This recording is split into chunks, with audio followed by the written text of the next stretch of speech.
ዛሬ እንደውም ከአንድ ጓደኛዬ ጋር እያወራሁ ነበረ። ሰው አንድ የሆነ ሆቴል በጣም ሌክዠሪ የሆነ ሆቴል ዘንጣ ትሄዳለች ሆነች ሴት። አንድ ውሃ ታዝና ብዙ ፎቶዎች ትነሳች ትለቃለች። ሰውኛ የሚመስለን ላይፏ በጣም በቃ ሁሌ እዛ የምትበላ ሁሌ እዛ የምትጠጣ የምትዝናና ምናምን ነው የሚመስለን። በጣም አፌክት እያደረገን ነው። ምክንያቱም እኛም ወጣት ስለሆነ እንደዚህ አይነት ነገር ይመለከታል። እና እንዴት ታየዋለን? ዝም ብሎ አንዳንድ ሰው ደግሞ ስካይላይት ሆቴል ገብቶ በቃ ከጓደኞች ፊት ከዚህ ፊት የሰማው ነው። በቃ እነገሌ እኮ የሚበሉት ስካይላይት ገብተው ነው ጥብስ የሚያዙት ኬክ የሚበሉት ስትዩ ይቃና። በሆነ አጋጣሚ ስንገባ ምን ታደርጊያለሽ? ከኔ ጋር የተቀጣጠርሽበትን ልታወሪ ያሰብሽውን ፍሬ ሀሳብ ተረሽውና ፎቶ ታነሽውና ጭራሽ ኢንስታግራም ላይ ሂስቶሪ ነው።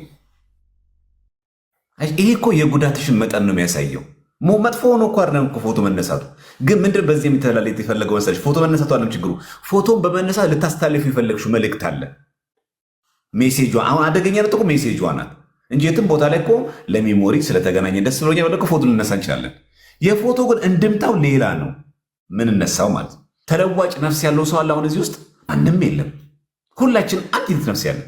የአብስራ የአንቺ እኮ ደብል ሰው የለም። አምጡ ድጎን የትኛውም ሀገር ከጽፍ እስከ አንቺን የሆነች ራሷን የሆነች ደብል ሰው የለም።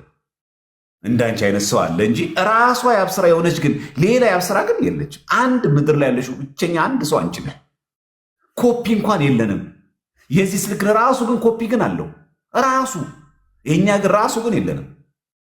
ስለዚህ በነፍሳችን ላይ ቁማር እንጫወት። በተለይ ሚዲያ ላይ ያለን አጠቃቀም በጣም አንድ ሌሊት ሁሉ ማይተኛ ሰው አለ። የቤሪን ሐሳብ በሁለት መንገድ መግለጽ ይቻላል። አንደኛው ራስን ለማጥፋት ምክንያት መጠየቅ የለበትም ብላለች። በአንድ በኩል ትክክል ናት። ለምን? ምክንያቱም ራስን ማጥፋት የሰይጣን ከሆነ ሰይጣን አንተን እዛ ውስጥ ለማስገባት ምንም ምክንያት መደርደር ይችላል። ችግር የለም ለማለት የግድ የሆነ ትልቅ ኮዝ የሆነ ትልቅ ምክንያት እንደው አሳማኝ የሆነ እንደው እውነትም ያሳንቃል እውነትም መርዝ ያሰጣል የሚባል ምክንያት አይጠበቅም። ሰይጣን በምንም ራሳችን እናጠፋ ሊያደርግ ይችላል። ስለዚህ የመጀመሪያው ምክንያት ራሱ ምንም በቂ ምክንያት ይሁን በቂ ምክንያት አይሁን ምንም ይሁን ምንም በምንም ሰበብ ራሳችንን እንድናጠፋ ሰይጣን ያደርጋል። ስለዚህ ራስ ለማጥፋት ምክንያት ራሱ መጠየቅ የለበትም። አንደኛ ይሄ ነው። ሁለተኛ ሰው ባለ ንብረት ራሱ ይወስናል።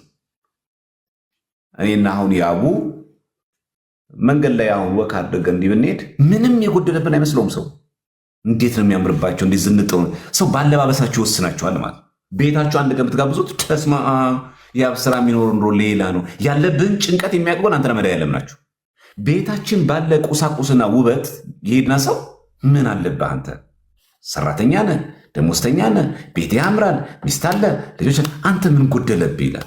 አየህ አንዳንድ ጊዜ የሚረዳን ሰው ራሱ ማጣት በራሱ አንዱ ራሱ ችግር ነው። አሁን እንደዚህ ቆመ ስለምትሄድ ትንሽ ደግሞ ሞላ ካልክ በቃ ምንም ችግር የቸገረ ምናምን የማይመስለው ሰው አለ። ታክሲ እኮ የሚያጣ ልጅ እኮ አለ። ዝንጥ ያለ ልብስ ለብሶ ታክሲ የሚያጣ እኮ ልጅ አለ። እኔ ገጠመኝ ለምን አልነግራችሁ? የካ ሚካኤል ጠበል ተጠምቀን ስንመለስ ኦልሞስት በጣም ቢበዛ የአምስተኛ ክፍል የስድስተኛ ክፍል የሚሆን ተማሪ እንዲህ እጁ እንደዚህ ይለምናል። ከዛ አቆምንና ምን ሆነ ነው አልነው። አይ ትምህርት ቤት እንድታደርሱኝ ብዬ ነው። ታክሲ የላችሁ እንዴ ኮንትራት አልነው። የለም 10 ብር ምናምን ችግር ነው እኛ ቤት፣ ግን ደግሞ ካገኘው ታክሲ ሰውን ለምኜ እሄዳለሁ፣ ካላገኘው ግን በእግሬ ነው የምሄደው። አሁን ግን ሰዓት ረፈደብኝ። አሁን ራሱ ብሄድ ገና በረፍት ሰዓት ነው የምገባው። ተመልከቱ። አሁን ይሄ ልጅ መንገድ ላይ አሁን ብታገኘው ምን እንደምታስበው? ዝንጥ ልብስ የለበሰ ነው። ከኖርማል ቤት ነው እየወጣ በር ላይ ያገኘ ነው። ምን የተቸገረ ይመስላል? ስለዚህ አንዳንድ ጊዜ በአጥሩ ሰውን አትወስኑ። በሚያምር ቤት ውስጥ የሚያምር ችግር አለ። በጣም አስከፊ ነገር አለ። ባለባበስ በቁመት ወይ ደግሞ ቤቱ ባለ ንብረት የሰውን ችግር እንደዛ ባድርገን ብቻጅ ባናደርግ ጥሩ ነው። ሰው በንብረት ይወስናል። እንደዚህ ያለው እንደዚህ ያላት ምን ስለገ ምን ጎደላት ሰው ታጣለ እኮ አንድ ጭንቀት ምክንያትም እኮ ነው ለሰው ለማስረዳት ራሱ የምትቸገርበት ጊዜ አለ። ሌላኛው የኢኮኖሚ ችግር ነው። ምንም ጥያቄ የለውም። ኢኮኖሚካል ችግር በተለይ በውጭ ሀገር ስትኖር የቤት ክራይ፣ መኖሪያ፣ ወጥቶ ለመግባት ሰው ወዶ እኮ 24 ሰዓት የሚሰራው ካልሰራ አይበቃማ። በዛ ላይ ደግሞ ለራስ ብቻ እኮ አይደለም። ኢትዮጵያ ውስጥ ደግሞ አሰብስቡ የሚጠብቅ ደግሞ ነፍስ ደግሞ አለ።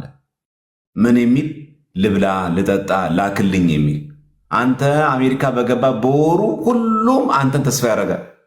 ያውዬ ደህና ነህ ወይ? እንደው እንደዚህ ሳታደርግል ሁሉም እንደዚህ ያደርገናል። ስለዚህ ያየ ያስጨንቃል። 24 ሰዓት አይደለም ወይ ደግሞ አንተ ችግሩ እንድትገነዘብ ሳይሆን ብር ላክ። ስለዚህ ምን ታደርጋለህ? የለኝም ማለት ስለሚያሳፍር እንደዚህ እየኖርክ ለእኔ አሁን እቺ $100 ለእኔ ታጣለህ ስለሚል ከአንተ ከሚገባ በላይ ሆነ ከሰውነት ተራ ትወጣለህ። ፕሊስ እባካችሁን በዚህ አጋጣሚ ውጭ ሀገር ዘመድ ያላችሁ ሰዎች ቢያንስ ተቸግራችሁ ጋር ብር ስጠይቋቸው በጣም እዘኑላቸው። ልክ አሜሪካ ላይ ዛፍ ላይ እንደሚገኙ ቅጠሎች እንደሚረግፉት በዊንተር ላይ እንደዛ ዶላሩ ጠበጠብ የሚል መስሏችሁ ከሆነ አፈር ከድሜ ተበልቶ ነው። ሁሉም ሀገር ገንዘብ የሚገኙ አፈር ከድሜ ተበልቶ ነው። ራይድ የሚሰራ ሰው አለ፣ እውነትን ታክሲ ቆሞ የሚጠብቅ ሰው አለ፣ ፓርኪንግ ግን እኮ ማጠብቀው ሰው ነው የሚገርመው። ምናልባት አሁን በሚሊዮን በጣም የተከበረ የምትለው ሰው አሜሪካ ላይ ቆሞ ፓርኪንግ ጠብቆ ከዛች የምትገኝ 50 ብርና 10 ብር ነው ጠብቆ ለቤተሰብ የሚልቀው። ይሄ ራሱ አንዱ የጭንቀት ምክንያት ምንጭ ነው። እሺ አንተ በምን ጊዜ ነው ልጆች የምታገኘው? ምን ታይም ነው የሚበቃስ? የለህም ማለት ይሄ ሁሉ ፋይቲንግ አለብህ ማለት ነው። ስለዚህ አንዳንድ ሰው 16 ሰዓት ወይ ደግሞ 24 ሰዓት የምትሰራው መስራት ፈልገ ለቤተሰብ ልትለውጥ ፈልገ ቀዳዳዎች ብዙ ናቸው። ሀ ብሎ የሚጠብቀ በጣም ብዙ ነው። የግሌት ልጅ እኮ እንዲታማ የአጎት ልጅ እኮ እንደዚህ ሆኖ ተብሎ ብዙ ነገር አለ። እዚህ ጋር ደግሞ ያንተ ላይፍ ደግሞ አለ። ትዳር ባለትዳር ልጆች አሉ። ስንት ነገር አለብህ አንተ። የትኛውን ጊዜ የምትሰጠው? እዚህ አንዳንዶቻችን ስንጠይቅ አናቃለን። ተርበ ሊሆን ይችላል፣ ተቸግረን ሊሆን ይችላል። ስንጠይቅን እንሳቀቅ። እሱም እኮ አፈር ከድሜ በልቶ ነው የሚያገኘው ብለን እናስብ። ለዛ እኮ ነው ብዙ ጊዜ አሜሪካ ላይ ያሉ ሰዎች ከሰውነት ተራ የሚወጡት። ወደው እኮ አይደለም። በቃ አይታችሁ ከሆነ እንደመጡ እንደው ኑሮ እኮ ነው የሚያቀላቸው። ኑሮ እኮ እንደዚህ እንደምንም ብለው የቆሙት እንጂ የሉም እኮ በቁመት በመቆም ደረጃ እኮ ቁመናቸው እኮ አልቋል። ለምን ጉልበታቸውን ብዝብዝ አድርጎ ተበልተዋል። ለእኛ ብዙ ነገር እየላኩ እነሱ ግን በጣም በብዙ ከሰውነት ተራ ወጥተዋል። በጣም ከባድ ነው ይሄ። ነገ እኮ ቆመው መሄድ እኮ አይችሉም።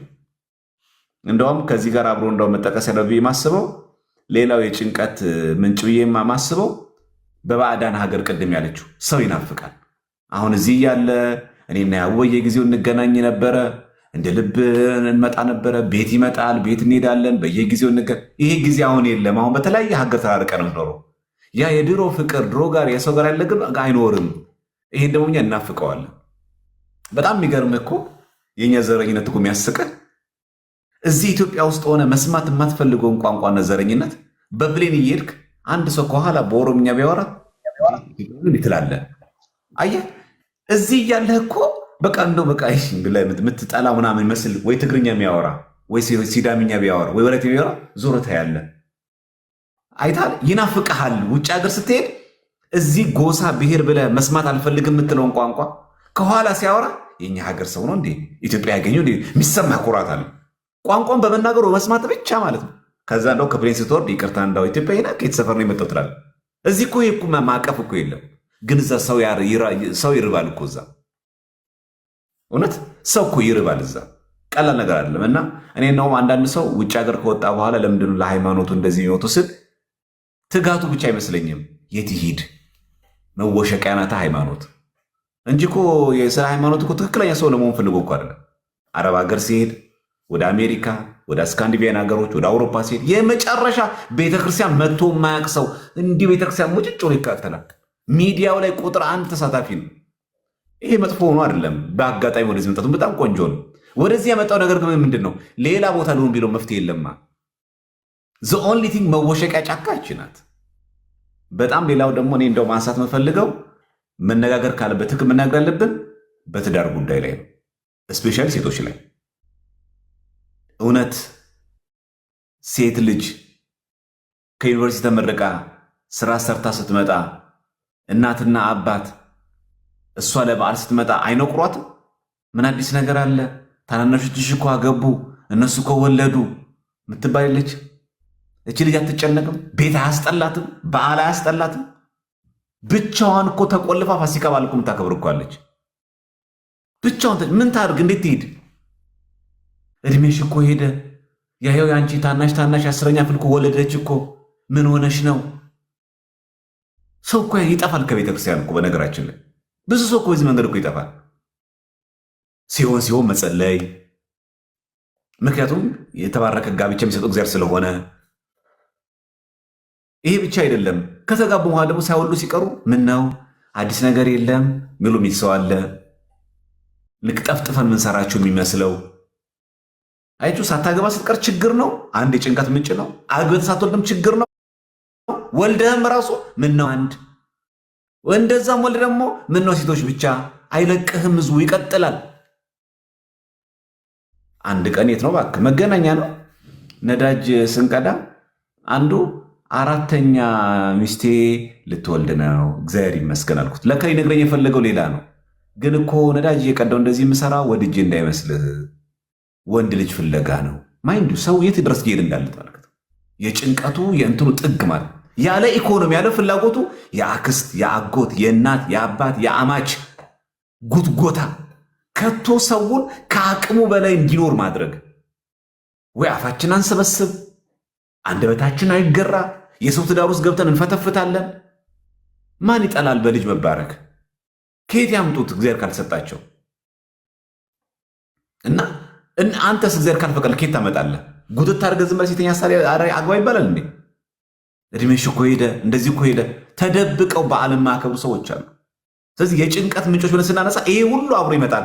ኮዝ እናትም አለ። በዚህ አጋጣሚ አሁን እዚህ ውስጥ እናቶችን ጭም ለመንካት ፈልጌ፣ አባቶችን ጭም ለመንካት ፈልጌ። ይሄ የወጣቶች ችግር ብላችሁ ኤክስተርናል እንዳታደርጉት። ኤክስተርናላይዝ ማድረግ ሳይሆን ኢንተርናላይዝ ማድረግ አለባችሁ። እኔም አለሁበት፣ ለካ ልጅን ጭንቀት ውስጥ የከተትኳት ነው እንዴ። ተደብቃ እኮ ብቻዋን እኮ ከቤተሰብ ተለይታ እኮ በዓል የምታከብር እኮ ልጅ አለች። ተሳቃ በቃ። አንዳንዶቹ ደግሞ ሴቶች ደግሞ ይሄ ሁሉ ትችት አስጠልቷቸው በቃ የሆነ ብለው ከሆነ ወንድ ጋር ዝም ብሎ ተጋብተው ለምን ነቆራውን አልችል ብለው ጭንቀቱን አልችልም ብለው ብቻቸውን ይበላሉ፣ አይጠግቡም፣ ይጠጣሉ፣ አይረኩም፣ ይለብሳሉ፣ አይደምቅም። ለምን? ይሄ ጭንክራላ። አንቺ እኮ ይኸውልሽ ያቡ የምትበዩ እኮ ከሰውን ተስማምቶ እኮ ጥሩ ሰው እኮ የምትሆኝ እኮ ሰላም ሰው ውስጥ ሲሰማሽ ነው። ውስጥሽ እኮ ሰላም ከሌለ የፈለገ በርገር ቢ ክትፎን ቢይበት ውስኪም ተራጪ ምንም ከሰውነትሽ አይጠጋም። ስለዚህ የሆነች ስለ ጭንቀት ስናወራ ወጣቱ ላይ ብቻ እያወራን አይደለም። ከዚህ ወጣት ጀርባ የሆንን ሰዎች ጭምር አለን። ካታሊስት የሆንን ሰዎች አለን። ነገሩን በድኛ ጭምር አለን። ምን ነው ገሬ እንደዚህ የለሽም እገሌ የለም እንደዚህ የሚባል በዚህ አጋጣሚ ከዚህ ጋር ተያይዞ ምን ይመጣል? ይሄ ጭንቀት እየባሰ ሲመጣ ምን ታደርጊያለሽ? ከኦርቶዶክሱ አልፈሽ ሌላ ቤተ እምነት ታገቢያለሽ። ቆሞ ቅር መባላት ፈልጊማ። ከዛኛ ምን ላለን? ያው እኮ ያገባችሁ እኮ ሌላ ቤተ እምነት ነው። የተሻለ ትችታችን አፌን መጀመሪያ አላስተካከልኩም። አንቺ ተነቁረሽ አልቻልሽም። ስህተት ነው እኮ እነዛ ማድረግሽ እኮ ስህተት ነው፣ ምንም ጥያቄ የለው። ግን የሰው ግፊት ግን ሰው ምን ሊከተው እንደሚችል ተመልከቱ። አንድ ምስጢር ላካፍላችሁ የሚል ማህበረ ቅዱሳን መጽሐፍ ላይ የወጣው አንዱ ታሪክም ይሄ ነው። ልጅቷ ለብዙ ዘመናት በሰንበት ትምህርት ቤት ለብዙ ዘመናት ማህበረ ቅዱሳን ያገለገለች ናት። ይሄ ሁሉ ሳገለግል ግን አለች ከወንዶች መካከል እኔ ለትዳር አገር የጠየቀኝ ሰው የለም። አሁን ግን ብዙ ዓመት በዝማሬ እያገለገልኩ ብዙ ዓመት ማህበረ ቅዱሳን ካገለገልኩ በኋላ ግን አንድ ሙስሊም መጥቶ የትዳር አጋር ጠየቀኝ። ስለዚህ አለች ሃይማኖቴን ወደዋለሁ፣ ልጁን ማዕት አልፈልግም፣ እድሜ ሄደዋል፣ ተይው ሳትሉኝ ምን ላይ ስጡኝ አለች።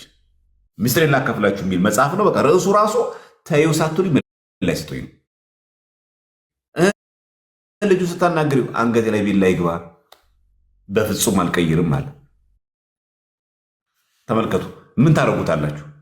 አሁን እሱ አንገቴ ላይ ቢላ ይግባ አለ። እሷስ በፍጹም ሃይማኖቴን መተው አልፈልግም አለች። ስለዚህ አሁን እቺ ልጅን ምንድን ምናረጋት? ተይው ሳትሉኝ ምን ላይ ስጡኝ እያለች እና አይታችኋል። ልክ እንደዚህ አይነት ህይወት አውድ ውስጥ ይገባሉ እህቶቻችን። አሁን እኛ ይችን እንዴት እንደዚህ ትያለሽ ብለን ከመተቸት ይልቅ አንደበታችን፣ ሀሳባችን ምን ካጠገበ ሆኜ ችግር መቅረፍ ባልችል ቢያንስ አትሊስት ግን የችግር ምንጭ አለመሆን በቃ ሰውን በዚህ መንገድ አለመንቆር በቃ ይሄ በጣም ሰዎችን በጣም የሚጎዳ ንግግር ስለሆነ ማለት ነው። ይህን ጭምር እንዳትረሱት ለማለት ፈልጌ ነው።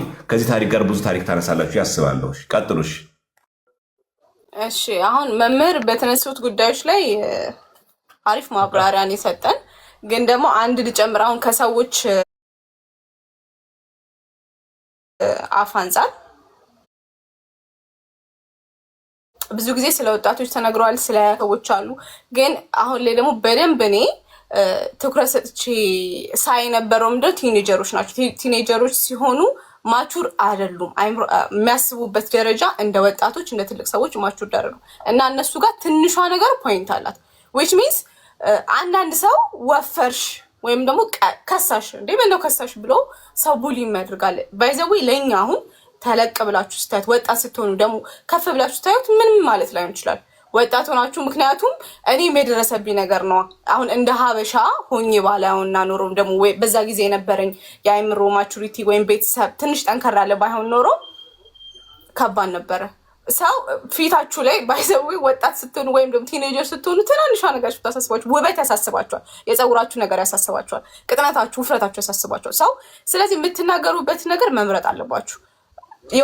የሆነች ቲኔጀር ፊቷ ተበላሽቶ ብታዩ በየቦታው፣ ምክንያቱም እኔ ልጅ ሆኜ ቲኔጀር ሆኜ በጣም ብጉር የሚያስቸግረኝ ሴት ነበርኩና ከቤት አልወጣም።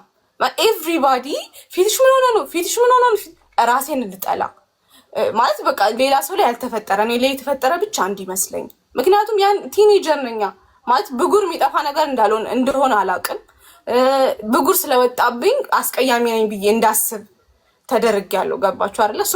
ቲኔጀሮች ላይም እንደዚህ አይነት ነገር በቃ ትንሿ ነገር እንትታርጋች። ሁለት እህትማማቾች ሊኖሩ ይችላሉ ተመሳሳይ እድሜ ላይ ያሉ። አንደኛዋ ቆንጆ ትንሽ ወይ ፀጉሯ ረጅም ሊሆን ይችላል ወይ አፍንጫዋ የተስተካከለ ሊሆን ይችላል። እቺ ጎራዳ፣ ሁሉም ሰው ጎራዳ ይለታል። የሆነ ሳል እቺ አይምሮዋ ውስጥ እንደሚፈጠረው እኔ ቆንጆ አይደለሁም በቃ ዴን የሆነ ሰዓት ላይ ይሄ ነገር ሲደራረብ ዲፕሬሽን ውስጥ ይከታቸዋል። ባይዘው አሁን ላይ እንደምታዩት ነው ቲክቶክ ላይ ሶሻል ሚዲያ ላይ ህፃናቶች 13 ዓመት ራሳቸውን ያጠፋሉ። ራሳቸውን ያጠፋሉ። ሌላው ደግሞ ማንሳት የምፈልገው ኃላፊነት ሪስፖንሲቢሊቲ። ብዙ ወላጆች ልጆቻችሁ ማድረግ የሚችሉትን ነገር ድረስ ያድርጉ። ለምሳሌ ትምህርት ላይ ባይዘው ዩኒቨርሲቲ ውስጥ ያሉ ሰዎች ውጤት የሚያመጡት ለራሳቸው ሳይሆን ለቤተሰባቸው የሚመስላቸው ወጣቶች አሉ። ምክንያቱም በቃ ውጤት ማምጣት የነሱ በቃ መጨረሻ የሆነ ጎላቸው ይሆናል። ለምን ልጄ እኮ ጎበዝ ነው፣ ልጄ እኮ እንደዚህ ነው፣ በቃ የኔ ልጅ ጎበዝ ናት። ምክንያቱም በዙሪያዬም ያጋጠመኝ ነገር ስለሆነ ነው። በአካባቢ ያሉ ሰዎች በቃ ይጨነቃሉ። ኦቨር ጭንቀት ነው በቃ። ለምን ቤተሰቦቻቸው ይጠብቋቸዋል። ይህን ነገር ካላሳኩ በቃ ቤተሰባቸውን ያዋረዱ ይመስላቸዋል። ኦቨር ሪስፖንሲቢሊቲ ማለት ነው። መስራት የሚችሉትን ያህል ይስሩ፣ ግን በቃ ታዋቸው። ምክንያቱም የእነሱ ላይፍ ነው። ልክ ለእናንተ የሚኖሩ እየመሰላቸው በቃ ለእናንተ ይሄ ራሱ አንድ ዲፕሬሽን ውስጥ የሚከት ነገር ነው። እና የተነሱት ነገሮች እነዚህ ናቸው። ሱስ ተነስተዋል። የማንነት ቀውስ። ልጆች በውጭ ሀገር ሲያድጉ የሚያድጉበት አስተዳደጋቸው ከሀበሻው ይለያል። ኤሌክትሮኒክስ በጣም ይጠቀማሉ። ዊች ሚንስ የሚያዩትን ነገር እኛ መቆጣጠር አንችልም። ያው ሶሻል ሚዲያ ላይ ምን እንደሚያዩ እናንተ ታውቃላችሁ። ፋይናንሻል ፕሮብሌም ነው። ፋይናንሻል ፕሮብሌም በእርግጥ ይከብዳል፣ ይታወቃል። ግን ደግሞ ማያልፍ ነገር የለም በቃ ማለት እንደዚህ አይነት ነገሮች አሁን በትንሽ እድሜ አሁን ያለውበት እድሜ በጣም ትንሽ ነው እንደዚህ ለማውራት። ግን በዚህ ጊዜ ውስጥ ምን አይነት ማያልፍ ነገር የለም። ገንዘብ የሆነ ሰዓት ታገኛላችሁ፣ ገንዘብ የሆነ ሰዓት ታጣላችሁ፣ የሆነ ሰዓት ትራባላችሁ፣ የሆነ ሰዓት ትጠግባላችሁ። ያን ያህል ማለት በቃ ዘላለሙን በሙሉ እንትን ብሎ የሚኖር ሰው የለም። በቃ ድሃ እንደሆነ ምናምን ኖ፣ የሆነ ሰዓት የሚመጣ ነገር ነው። ትንሽም ሆነ ገንዘብ መምጣቱ አይቀርም፣ መጥፋቱም አይቀርም። ካልቸራል ሾክ ያለችዋል።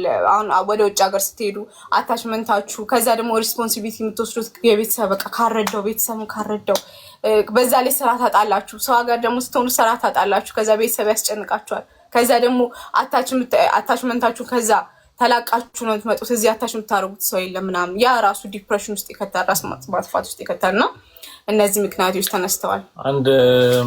አንድ ነገር ጨምርና እሺ ይቅርታ በጣም አንድ ነገር ማለት ፈልጌ ነበር።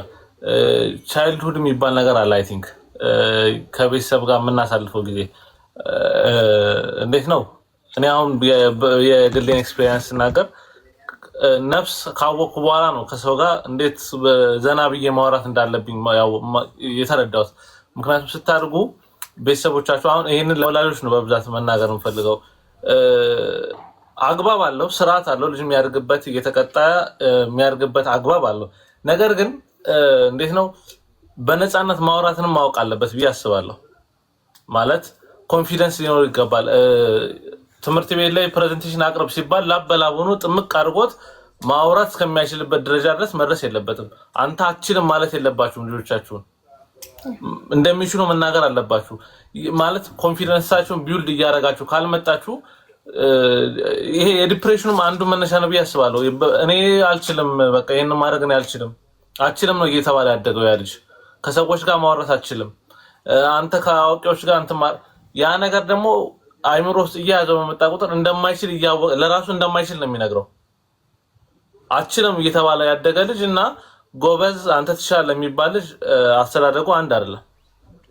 ያለው ኮንፊደንስ ራሱን የሚገነባው ነገር አንድ አይነት አይደለም እና ቤተሰቦች በተቻላችሁ አቅም ልጆቻችሁን አትችልም ማለት አይናውጣ መሆን አለበት አይደለም። አይናውጣና አንዳንዴ ግልጽና ግልብነት ይለያያል ይላል ቴዲዬ። ግልጽ ሆኖ ማድረግ አለባቸው፣ ኮንፊደንሳቸውን ቢውልድ ማድረግ አለባቸውና በሱ ላይም ትኩረት አድርጋችሁ ብትሰሩ። ከታች ነው የሚጀምረው። ከታች ስለሚጀምር መሰረት ላይ ብትሰሩ አሁን ላይ ሲያርጉ ምንም ነገር ቢሰማቸው መጥተው ለእናንተ መናገር ኮንፊደንስ አላቸው። ፍቅረኛ ሲይዙ ፍቅረኛ ምን እንደሆነ እየነገራችሁ ካሳደጎቻቸው ያን ነገር ምን እንደሆነ መጥተው ለእናንተ ይነግሯቸው። የሆነ ነገር ሲፈጠር እናንተ አይደብቁ። እርግዝና አይፈጠርም ሴቶች ላይ፣ ወንድ ምን እንደሆነ ያውቃሉ። ሴት ከሴት ጋር ምን መሆን እንዳለባቸው ያውቃሉ። ስለዚህ ያን ነገር በግልጽነት ብታሳድጓቸው ለኮንፊደንሳቸውም ለመሰረታቸውም ጥሩ ነው ባይነኝ። ይቅርታ ቴዲዬ መቀጠል ትችላለህ ከታች።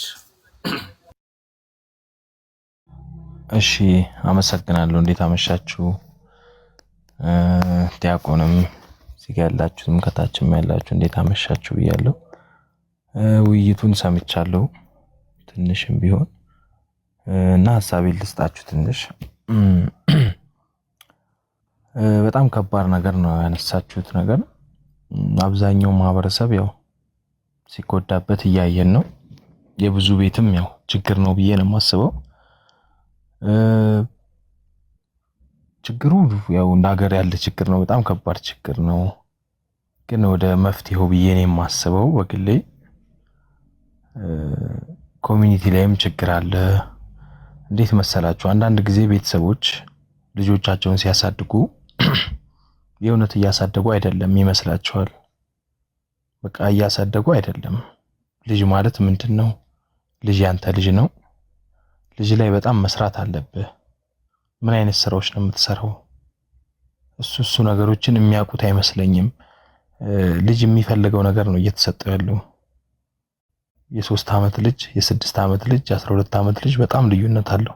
በየአመቱ የሚሰጠው ነገር በየእድሜው መሆን አለበት። አብዛኞቻችን ልጃችን ቅድም እንዳለው ወንድማችን ስልክ መጠቀም በማይችልበት ሁኔታ ስልክ ስንሰጠው ሊያገናዝብ አይችልም።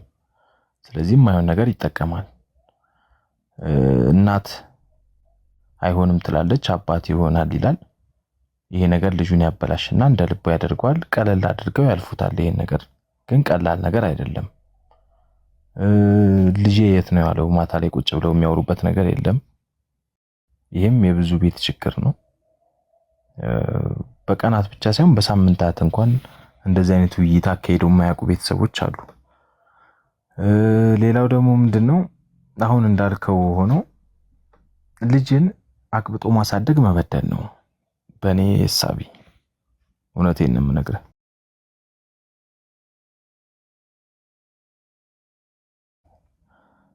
ልጅን አቅብጦ ማሳደግ መበደል ነው ስል በምንድነው ማወቅ አለበት ልጅ።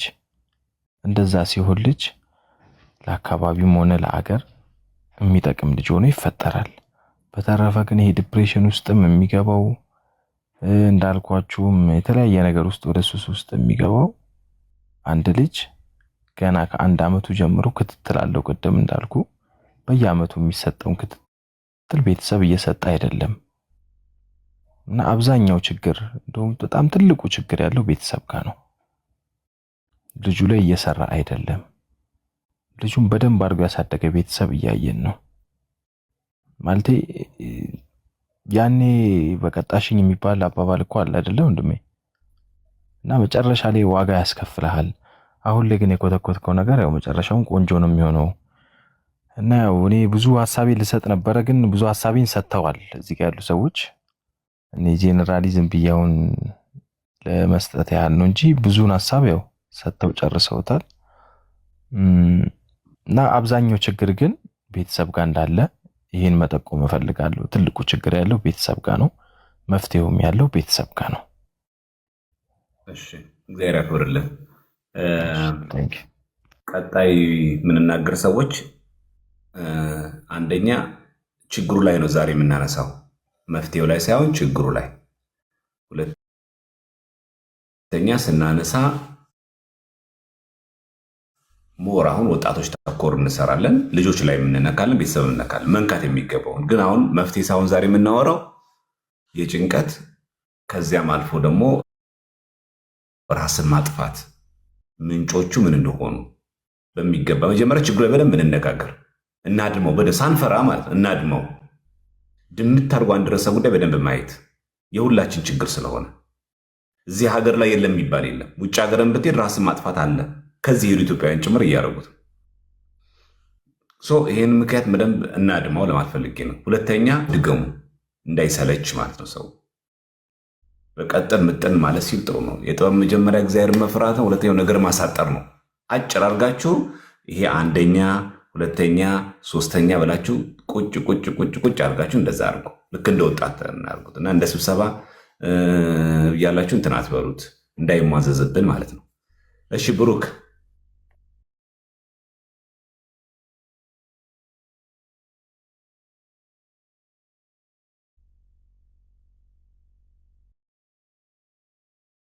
እሺ ቲጂ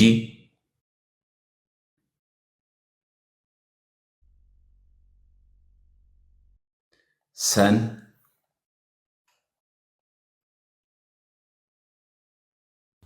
ቲጂ ማይክሽን ማብራት ከቻልሽ እያወራሻችሁም ከሆነ ማይካችሁ ኦፍ አውሩ፣ ከሆነ ደግሞ ከቻላችሁ ገስት አትላኩ። ብዙ ገስት የሚልኩ እየጠበባቸው ስለሆነ ማታወሩ ከሆነ እናወርዳችኋለን።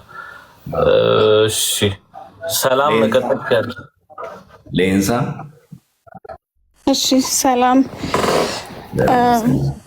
እሺ ቴንክ ዩ በጣም ስላነሳችሁት ይሄን ርዕስ በጣም ቬሪ ኢምፖርታንት። እኔ እንኳን በቅርቡ ጊዜ አሁን ላስት መንዝ እንኳን ሁለቱም የማውቃቸው ሰዎች ራሳቸውን አጥፍተው ሰምቻለሁ እና ኢትስ ቬሪ ኢምፖርታንት። አብዛኛው ነገር ተብሏል እና ምናልባት እንግዲህ ያሉ ነው ከደገምኩት ንገረኝ ግን ብዙ ሰዎች ስፔሻሊ ሴቶች በጣም በሶሻል ሚዲያዎች ሲጠቀው አያለው። ቢካዝ ሶሻል ሚዲያ ላይ የሚታየው ነገር በቃ ፐርፌክት የሆነ ላይፍ ስፔሻሊ ካፕል ቪሎግ የሚሰሩ ሰዎች እንደዚህ አይነት ላይፋችሁን አውጥታችሁ ሶሻል ሚዲያ ላይ ፖስት የምታደርጉ ሰዎች እነሱ ዴይ ኦንሊ ሾው ላይክ ዘ ፐርፌክት ሳይድ ኦፍ እንትን ላይፋቸውን አይደለ። እኛም ማናየው ደግሞ የሆነ ቻሌንጃቸውን አያሳዩንም። ስለዚህ ብዙ ሰው ማለት ነው ማቹር ያልሆኑ ሰዎች በዛ ሲሸወዱ እኔ በቅርብ ያየኋቸው ሰዎች አሉ። one of my friend በቃ ሮንግ ዲሲሽን በጣም ላይፏ ላይ ኮስት የሚያደርጋትን ዲሲሽን አድርጋ ምናልባት በጣም በቃ እግዚአብሔር ረድቷት ከዛ ተመለሰች እንጂ ያን ያህል በቃ because of the social media influence ማለት ነው።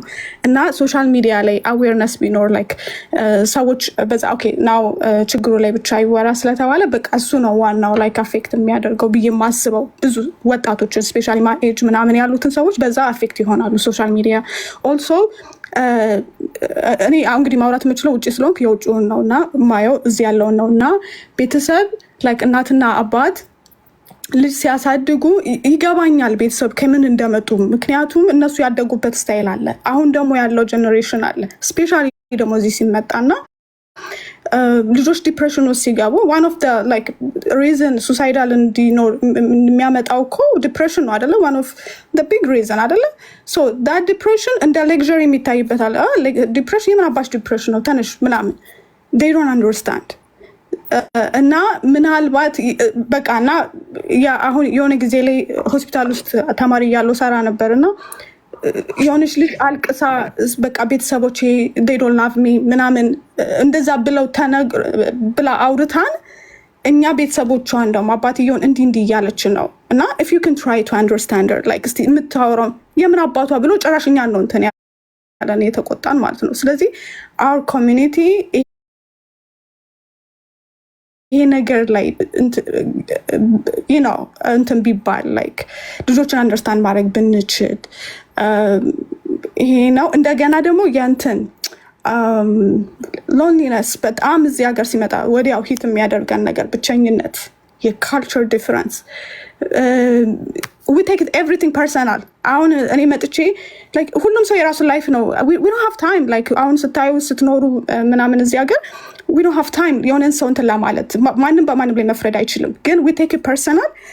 እንደገና ይሄ የአሜሪካን በጣም የሚወራው ነገር አሜሪካን ሲመጣ ገንዘብ የሚታፈስ ምናምን high expectation wow that በጣም ነው ሂት የሚያደርገው። መተን like me ኢትዮጵያ ያለው ምንም ሰርቼ የማላቅ ሰው ነበር። ልክ እዚህ ሀገር ስመጣ ከቤተሰቤ ወጥቼ ነው የመጣሁት።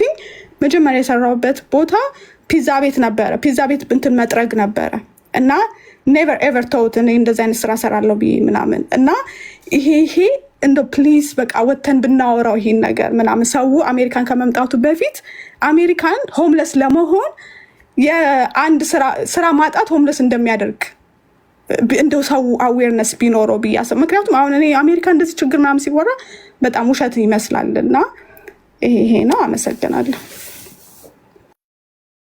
ደስ የሚል ሀሳብ ላይ እንሳ ከልብ ነው የምናመሰግነው። በቃ እንደዚህ ያርጋችሁ ሀሳብ ግለጹ። እሺ አርቲኩሌት አድርጉትና ሀሳባችሁን ሰብሰብ አድርጋችሁ መሰረቃ ጨበጥ ያለ መሰረታዊ ጉዳዮች ላይ ደንብ አንሷቸው። አሁን ለምሳሌ የተነሳ ሀሳብ እንኳን ቢሆን እዛ ላይ የሚዳብር ወይ ደግሞ የተነሳ ሀሳብ ላይ ያላየነው እይታም ካለ ማንሳት ይቻላል። ራሱን ሀሳብ አትድገሙታል እንጂ ሀሳቡ ተነስቶ በዚህም ቪው አለ ምትሉት ካለ ግን ማንሳት ይቻላል። የተጠማሁትን አሁን ላይ እንዴት እዚህ እንደደረስኩኝ አወራቸዋለሁ። ይሄን እንደዚህ ቢያረጉ ወላጆች ልጅ ነው ይሄ እንደዚህ ነው ሳይሆን ቀስ በቀስ ህይወትን እየለመደው ካደገ ምንም ነገር ፈተና ቢመጣበት ሊያልፈው እንዲችል ግልጽነት በጣም ይጎላል ቤተሰብ ላይ። እኔ ካደኩበት አንፃር እኔ ምንም የማላቃቸው ካደኩ በኋላ ከወላጆቼ እንደዚህ ነበረ እንዲህ ነበሩ የሚባል ነገር ስሰማ በጣም ይገርመኛል። ይሄን ሁሉ ነገር አሳልፈው ቢነግሩኝ ኖሮ ምን ያክል የበለጠ ጠንካራ ሆን ነበረ ብዬ ነው የማስበውና እንዲህ አይነት ነገር ቢለመድ። አመሰግናለሁ ወንድሜ። በጣም ነው የምወድህ፣ በጣም ነው የማከብርህ። እናንተንም ሁላችሁንም። እሺ በጣም እናመሰግናለን። ኢቲያል እንዳለችው ሀሳቧን አንስታለች። ወንድም ዘማሪያም ይሄ የሶሻል ሚዲያ ነገር እንዴት ታየዋለህ? አሁን እኛም ሶሻል ሚዲያ ላይ ያለ ነው። በተለይ ደግሞ ወጣቶች ሴቶች እህታችን አንስታው ቅድም ስለነበር ነው ሶሻል ሚዲያ በጣም አሁን ላይ ወጣቶችን አፌክት እያደረገ ያለ ነገር ነው። ማለት በቃ ሶሻል ሚዲያ ላይ ሰው የሚያወጣው ነገር እውነት እየመሰለን ያለው ሰዎች ይዝናናሉ። እንደውም ከአንድ ጓደኛዬ ጋር እያወራሁ ነበረ። ሰው አንድ የሆነ ሆቴል በጣም ሌክዠሪ የሆነ ሆቴል ዘንጣ ትሄዳለች ሆነች ሴት አንድ ውሃ ታዝና ብዙ ፎቶዎች ተነሳች ትለቃለች። ሰውኛ የሚመስለን ላይፏ በጣም በቃ ሁሌ እዛ የምትበላ ሁሌ እዛ የምትጠጣ የምትዝናና ምናምን ነው የሚመስለን። በጣም አፌክት እያደረገን ነው። ምክንያቱም እኛም ወጣት ስለሆነ እንደዚህ አይነት ነገር ይመለከታልና እንዴት ታየዋለን? ዝም ብሎ አንዳንድ ሰው ደግሞ ስካይላይት ሆቴል ገብቶ በቃ ከጓደኞች ፊት ከዚህ ፊት የሰማው ነው። በቃ እነገሌ እኮ የሚበሉት ስካይላይት ገብተው ነው ጥብስ የሚያዙት ኬክ የሚበሉት ስትዩ ይቃና በሆነ አጋጣሚ ስንገባ ምን ታደርጊያለሽ? ከኔ ጋር የተቀጣጠርሽበትን ልታወሪ ያሰብሽውን ፍሬ ሀሳብ ተረሽውና ፎቶ ታነሽውና ጭራሽ ኢንስታግራም ላይ ሂስቶሪ ነው። ይሄ እኮ የጉዳትሽን መጠን ነው የሚያሳየው። መጥፎ ሆኖ እኮ አይደለም እኮ ፎቶ መነሳቱ። ግን ምንድን በዚህ የሚተላለፍ የፈለገው መሰለሽ? ፎቶ መነሳቱ አለም ችግሩ። ፎቶን በመነሳት ልታስተላልፍ የፈለግሽው መልእክት አለ። ሜሴጇ አሁን አደገኛነት እኮ ሜሴጇ ናት እንጂ የትም ቦታ ላይ እኮ ለሜሞሪ ስለተገናኘ ደስ ብሎኛ ወደ ፎቶ ልነሳ እንችላለን። የፎቶ ግን እንድምታው ሌላ ነው ምን እነሳው ማለት ነው። ስለዚህ ማህበራዊ ሚዲያ ምን ያደርጋል? አሁን ምንድን ነው ራሱ ሀሳቡ? ቲክ ቶክ ነው። ቲክ አድርገሽ ከዛ ቶክ አውራው ነው በቃ ራሱ እኮ ርዕሰ ጉዳይ እኮ ራሱ የሚናገረው ያንን በቃ ቲክ አድርግና ከዛ አውራ። ሌላ ነገር እኮ የለውም በቃ። ስለዚህ ብዙ ሰው ያደርጋል፣ ስክሮል እያደረገ ይሄዳል። አያነብም፣ አይዘጋጅም። ይሄ ሁሉ ሚዲያ እንኳን ባለበት ስንት ኦርቶዶክሳዊ አንባቢና አዋቂ ነው ስለ ቤተክርስቲያንነቱ? የለውም። ግን ምን ያህል ብዙ ቪዲዮችን ያህል እንዴትም ብሎ መፈመስ የሚፈልገው ሰው እንዴትም ብሎ ራቁቱንም ሄዶ ይሁን ተገልብጦ ሄዶም ይሁን በአናቱ ተክሎም ይሁን እንዴትም ብሎ ይፈምስ ብቻ የሚፈልገው እሱ መፈመስ ብቻ ነው። ታውቃላችሁ፣ ፊልተር አለ። ፊልተሩ ፊቱን ያጸዳል። አጀሬ ሴቶቹ እንትን ይላሉ፣ አቤት ገሌኔ ከዛ ክራሿ ነው ክራሹ ነው ይላል። ከዛ ክላሽ ይሆናል።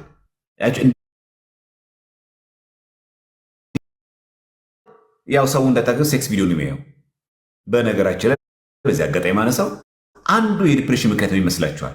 በተሰወረ ኃጢአት ሰው የማያውቀው ኃጢአት አለ። እንደዚህ ፊት ለፊት የምንታየው አለ። አሁን የምታዩት ፊዚካል አለ። እንደዚህ የምታዩት በስመ አብ ገኝ እንዴት ነው የሚያምርበት፣ ገኝ ደስ የምትለው የእሷ ኮንተንት ደስ ይለኛል ተብሎ ውጫዊ ነገር ያህል ከጀርባ ያ ሰው ማስተርቤሽን ያደርጋል በግሉ።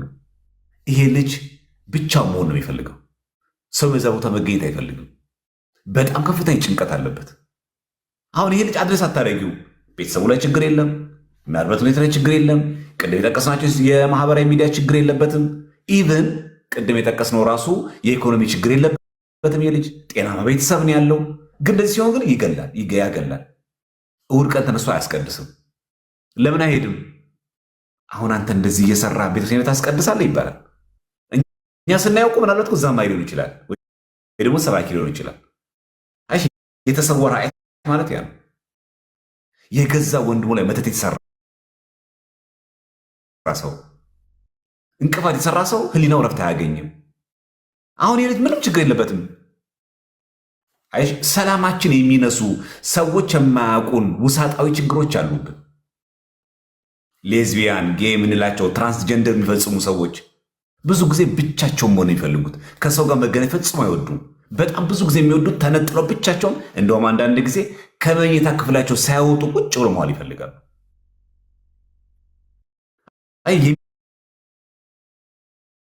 ሚዲያን አደገኛነት ከማን ጋር ነው ያለው? ይሄ ልጅ ያለው ከሰው ጋር ስለማይገናኝ ከስልኩ ጋር ነው ያለው። ከዛ እንግዲህ እንደዚህ አይነት ሰው ምን አይነት ቪዲዮ እንደማይ ታውቁታላችሁ። ምን ሰርች ሲያደርግ እንደሚል ታውቁታላችሁ። ሙሉ በቃ እንደዚህ እያደረገ ይውላል። ከዛ እናቱ መጣ፣ ኧረ እባክህ አንተ ልጅ ከቤት ቤት ውጣ፣ ኧረ ምን አንተ ልጅ አስከሬን እኮ ኧረ ውጣ እየተባለ ማለት ሰው ማግኘት አይፈልግም፣ ጓደኛ ማግኘት አይፈልግም፣ ሰው ቤት መሄድ አይፈልግም፣ ሰው በዛበት ቦታ መሄድ አይፈልግም። ቅድም ያው ያልከው ሰው ፊት ገብቶ ራሱ ፕሬዘንት ማድረግ እንደሚሉ ታውቂያለሽ። ብዙ ጊዜ ስልክ ላይ ቴሌቪዥን ላይ የሚያተኩር ሕፃን ልጅ ስልቹ ነው ይላል። አንድ ዕቃ ሰተሽ ቁጭ ብሎ አይጫወትም። ለምን? ስክሮል እያደረገ ነው የሚሄደው። አንድ ነገር የቲክቶክ አንዱ ነገር እኮ አንድ ነገር አትተኩር። ሲጀመር ቲክቶክ ራሱ የሚቀበለው ትንንሽ ደቂቃዎችን ነው። ያ ማለት አንድ ነገር ላይ ትኩረት አትስጥ፣ የተለያየ ነገር ላይ አድርግ። ከዛ ስክሮል እያደረግክ ለፍ። ስለዚህ ይሄ ሕፃን ልጅ የሚገርም ዕቃ ሰተሽው አይጫወትም። እኛ ግን አስበሻል? ሕፃን እያለን ዕቃ ተገዝቶልን ስንት ወር ስንት ዓመት አብራ እንደምታድግ ልጆቻችን ራሱ ማህበራዊ ሚዲያው ስልቹ ያደርጋቸዋል። ለምን? በየጊዜው ስክሮል ያደርጋሉ። አዳዲስ ነገር ነው የሚያዩት። እዚህ አንድ ነገር ላይ ኮንሰንትሬት ማድረግ አንችልም። ሰነፍ አደረገን። ሁለተኛ ሚዲያ ምን አደረገን? ቪዲዮ እንጂ መጽሐፍ ምናብናለን አድርገን። አሁን ፌስቡክ ላይ የሚያነብሰው አለ ረጅም ጽሑፍ፣ ማንም አያነብ። ኮንሰንትሬት ማንም ሳይረዳ የ5 ደቂቃ የሚወስድ ጽሑፍ ከምጽፊና ጽፈሽ ሰው ከሚያነብልሽ ይልቅ ያ 2 ደቂቃ ቪዲዮ ብትሰሪ የ10 ደቂቃ ቪዲዮ ብትሰሪ ሰው ይሰማል። ሰው ቪዲዮ ይወዳል። ስለዚህ ማህበራዊ ህፃናትም እያደረገ ነው። ስልቹ ዕቃ ሰተሻቸው ቁጭ አይሉ። እኛ ግን የሆነች ዕቃ ሰጥቶን አንዷን ዕቃ ብርቅ ሆናብን፣ በተለይ አሻንጉሊት ከተገዛችልን ከዛች ላይ ሳንወርድ ብርቅ ነዋ። ምክንያቱም ስልክ በዛ ዘመን የለም። ቴሌቪዥን ያለው ሀብታም ቤት ነው። እሱም ብላክ ዋይት ነው። እሱም ለጎረቤት ጨውና ዘይት ታዘሽ ነው። ስንት ጉድ አይተሽ ነው እንኳን እሱም የሚደረግልሽ። ስለዚህ ሚዲያ ለህፃናት ምን እያደረገ ነው? ስልቹ፣ ከእንደገና ብስጩ። ልጁ ራሱ ብቻ ስትቀሚ ምናም ስልክ ብሎ የሆነ ዕቃ ይወረውራል። ልጁን ምን እያደረገ ነው? ሚዲያው ስልቹና ኃይለኛ እያደረገ ይመጣል። ስልቹ ነው፣ በዛ ደግሞ ኃይለኛ ነው። ቁጡ ነው የሚሆነው። በቃ ለምን ከለከልሽ? ስልክ ላልነገሩ ለምን ትለቅኛለሽ?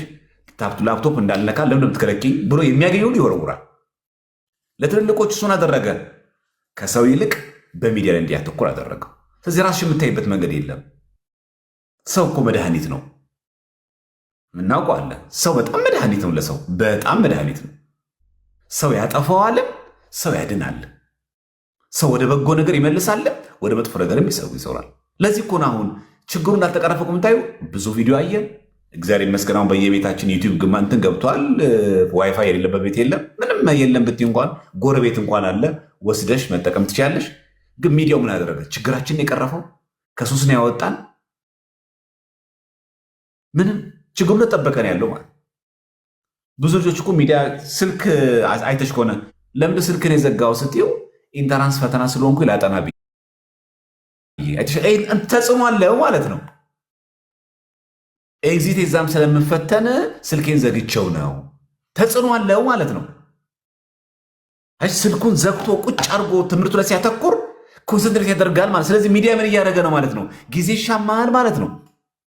እውነት ነገር ከተባለ ቅዱስ ኤፍሬም ሶርያዊ ምን ይላል መሰላችሁ? ጠዋት ስትነሱ ገና አልጋ ላይ አይንሽን ግልጥ ስታደርጊ በስመ አብ ወወልድ ወመንፈስ ቅዱስ በሉ፣ ምክንያቱም በዛ የሞተ ሰው አለና።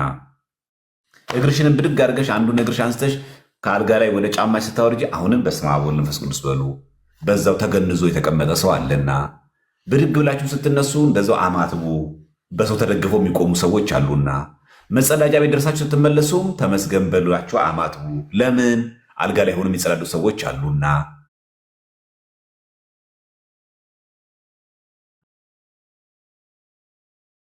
እንደ ቆሜ ምናምን ወይ ስትነሻ ሆነ ምን ደቂቃ ይፈጃል? ግን ገና እንደተነሳ ምን እንደምናደርገው ቀጥታ ወደ ስልካችን እንዲህ እያደረግን ምን ያክል አዲክት እንደሆነ ተመልከቱ። ሞርት አይ ምን ያክል ሚዲያው እንደጎደን አይታችኋል። አሁን ሰላም የሚሰጥ እግዚአብሔር አሁን እኮ ትልቅ ነገር እንደዚህ ማለት አሁን የስንት ደቂቃ ነው የሚፈጀው? አሁን ይሄ ከቤት ስትወጪ እንደዚህ ብሎ ስንት ደቂቃ ነው የሚፈጀው? አቡነ ዘበሰማያት እኮ በይ እኮ አይደለም እኮ ረጅሙ ሰዓት፣ እንደው እሱ እንኳን ረዝሞብን እኮ አይደለም። በጣም ቀላል ሲኒ ነገር ነው። ምን ያክል በሚዲያ እንደተጎዳ ተመልከቱ። እንዴ እውነት ስንነጋገር ስተባለ ቪዲዮ ያየን እንቅልፋችን መስለን ሰዎች አለን እኮ። ስልክ አልጎረኮርኮ እንቅልፍ መስሎ ሰው እኮ አለ። ስልኩ ላይ ተኛ ስንት ሰው ነው የሚተኛ? አውሮ ከስልኩ ጋር አውሮ የሚተኛ ስንት ሰው ነው ያለን? ኧረ እባክህ ስልክን ቁጭ አድርገውን ኧረ እባክህ ተኝ ስለ አይ ስልክ እያየውን እንቅልፍ የሚመጣልኝ የሚል ሰው በዚህ ልክ ነው የተጎዳ ነው። ሚዲያ ስንል ቀላል ነገር እንዳናስበው። ምን እያደረጉ ነው አሁን ባንኮች? ማንኛውም የባንክ ሰራተኛ ሲገባ በምንም አይነት ሶሻል ሚዲያ ቢሮ ስገባ እንዳይጠቀም ተቸገረ። ከስተመር ቆሞ እሱ ቲክቶክ ይጎረጉርልሻል። ከስተመር ቆሞ ፌስቡክ ያይልሻል። ባንክ ራሱ ተቸገረ። ስለዚህ እስከ ሪስትሪክሽን እስከዚህ ድረስ መጣ። አሁን ከዛም አልፈን ደግሞ መቅረጽም ገባ። ስልክን መቅረጽም ጀመርን። ሁሉ ነገራችን በስልክ ሆነ። ኤኒሃው ሚዲያው በዚህ ልክ እኛን እየጎዳ ነው። ስለዚህ ምንድነው እያልን ያለ ነው? ቲክቶክ መጥፎ ነው እያልን አይደለም። ይህ የጠቀምንበት እኮ ነው። ግን ይህንን አሁን ከወሰድን በኋላ ይህን ከተማርን በኋላ ምንድን የምናደርገው? በቃ እኔ ከአሁን በኋላ ስልክ የምጠቀምበት ጊዜ ያለኝ፣ ስልክ ማልጠቀምበት ጊዜ ያለኝ። በቃ ልክ አንቺ አሁን ኢንተራንስ ለማለፍ ብለሽ ከፍተኛ ውጤት ለመምጣት ተብሎ ስልክ የሚዘጋ ከሆነ በዚህ ልክ ዋጋ የሚሰጠው እኮ ለህይወት ዋጋ አይሰጥም። የኛ ህይወት ከኢንተራንስ አይበልጥም። ኢንተራንስ እኮ ባናልፍ ሌላ አማራጭ እኮ አለን። ህይወታችን ካለፍ ሌላ አማራጭ እኮ የለም። ተለዋጭ ነፍስ ያለው ሰው አለ አሁን እዚህ ውስጥ? ማንም የለም። ሁላችን አንዲት ነፍስ ያለን። የአብስራ የአንቺ እኮ ደብል ሰው የለም። አምጡ ድጎም የትኛውም ሀገር ከጽፍ እስከ አንቺን የሆነች ራሷን የሆነች ደብል ሰው የለም። እንዳንቺ አይነት ሰው አለ እንጂ ራሷ የአብስራ የሆነች ግን ሌላ የአብስራ ግን የለች። አንድ ምድር ላይ ያለሽው ብቸኛ አንድ ሰው አንቺ ነሽ። ኮፒ እንኳን የለንም። የዚህ ስልክ ራሱ ግን ኮፒ ግን አለው ራሱ። የኛ ግን ራሱ ግን የለንም። ስለዚህ በነፍሳችን ላይ ቁማር እንጫወት። በተለይ ሚዲያ ላይ ያለን አጠቃቀም በጣም አንድ ሌሊቱን ሁሉ ማይተኛ ሰው አለ። ሌሊቱን ሁሉ እንቅልፍ የነሳው ሰው አለ። ስለዚህ ምን መርጣቸው ሰርች የምናደርጋቸው ሚዲያዎቹን አይተን በግል ኃጢአት በተሰወረ ኃጢአት እንደዚህ ክፋት ሰርተን ሰላም ያጣን ሰዎች አለን። ንስሐ እንግባ። በቃ ባጭሩ ለዚህኛው መፍትሄ ይሄ ለግል ኃጢአቱ ብቻ መፍትሄ የሚያቀርበው ለሱ መፍትሄው እንደዛ ነው። በቃ ለምሳሌ የያብ ስራ ቤስት ፍሬንድ ሆኖ የያብ ስራን ህይወት እንዳይሳካ ጉድጓድ የሚቆፍር ሰው እንዴት ሰላም ያገኛል? ለምን ዲፕሬሽን ሳይገባ? እሱ እኮ አያውቅም። ነፃ ነው ሰላም ነው ብሎ አብሮት እየኖረ ነው ያለው። ጓደኛ ብሎ እያሰበ ነው ያለው። እሱ ግን በጓሮ ሄዶ ግን እሱን ህይወት ላይ መሳቀል ይፈ እንዴት ሰላም አይኖር ይኖራል ሰው? እንደዚህ አይነት ሰዎች አሉ። በቃ ስራዬ ብለው ቦጥ ያው ነው ያለ እድሜ አሁን ልጅ ታደርጋለች ምትያት ሰዋለች። ሌላው በጣም ከዚህ ከሚዲያው ጋር ተያይዞ ምንድን ነው ያለው ችግር ፎቶ ልጆች ሲነሱ በአንዱ ላይ ሙድ ይይዛል። ምን አይነት በስማ እገሊት ወፍራም ናት፣ በስማ በወልድ እገሊት በጣም ቀጭን ናት። ይሳቃሉ ልጆች። ከዛ ከልጆች ጋር ፎቶ መነሳት አይወዱም። ፎቶቸው ሚዲያ ላይ ይለቁ ተሸማቀው ወይ በሰውነት ወይ ደግሞ በአካል ጉዳት ሰው ሲወድቅ መቼም ጠባሳ ምናምን ይኖራል ፊት ላይ ምናምን እጅ ላይ ምናምን ያጋጥማል። ሲያጋጥም ያን ላለማየት ሚዲያ ላይ አይወጡም። ሚዲያ ላይ የሚያወጡት ሚዲያ መጥፎ ነው ብለው አይደለም፣ ተሳቀው አብሮ ፎቶ የማይነሱ ሰዎች አሉ። ይህ ከእሷ ጋር አልነሳም ከእሱ ጋር አልነሳም እና በተክለ ቁመና በሰውነት ቁመና ማንም ላይ አንመጻደቅ። ነገ አንዷ በሽታ ብትይዘን ስብር ብለን ምንተኛት እኛ ነን። ታውቃላችሁ በሽታ እንደማንችል የሆነ ቤታ ስንሄድ ይሄ ቀላ ሰውነታችን እርግፍ ብሎባ መሳቅ ይመስላል እና የሆነ ሰው ፎቶ ቁጭ ያደረግና ከስር ኮመንት ስድብ ከዛ ይሳቃል። እኛ እየተዝናናን ያለ ነው፣ ግን ስንት ሰው እየጎዳን ያለ ነው። ችግር የለውም እኮ የአንተን ቁመት ረጅም ጊዜ አውቶ እኮ በአንተ ሙድ እያያዘ እኮ መቀለድ ይቻላል እኮ። ግን ምን እያደረግን ነው? ሳይኮሎጂካሊ ምን እያደረግን ነው? ያን ሰው ስለዚህ አንድ ጊዜ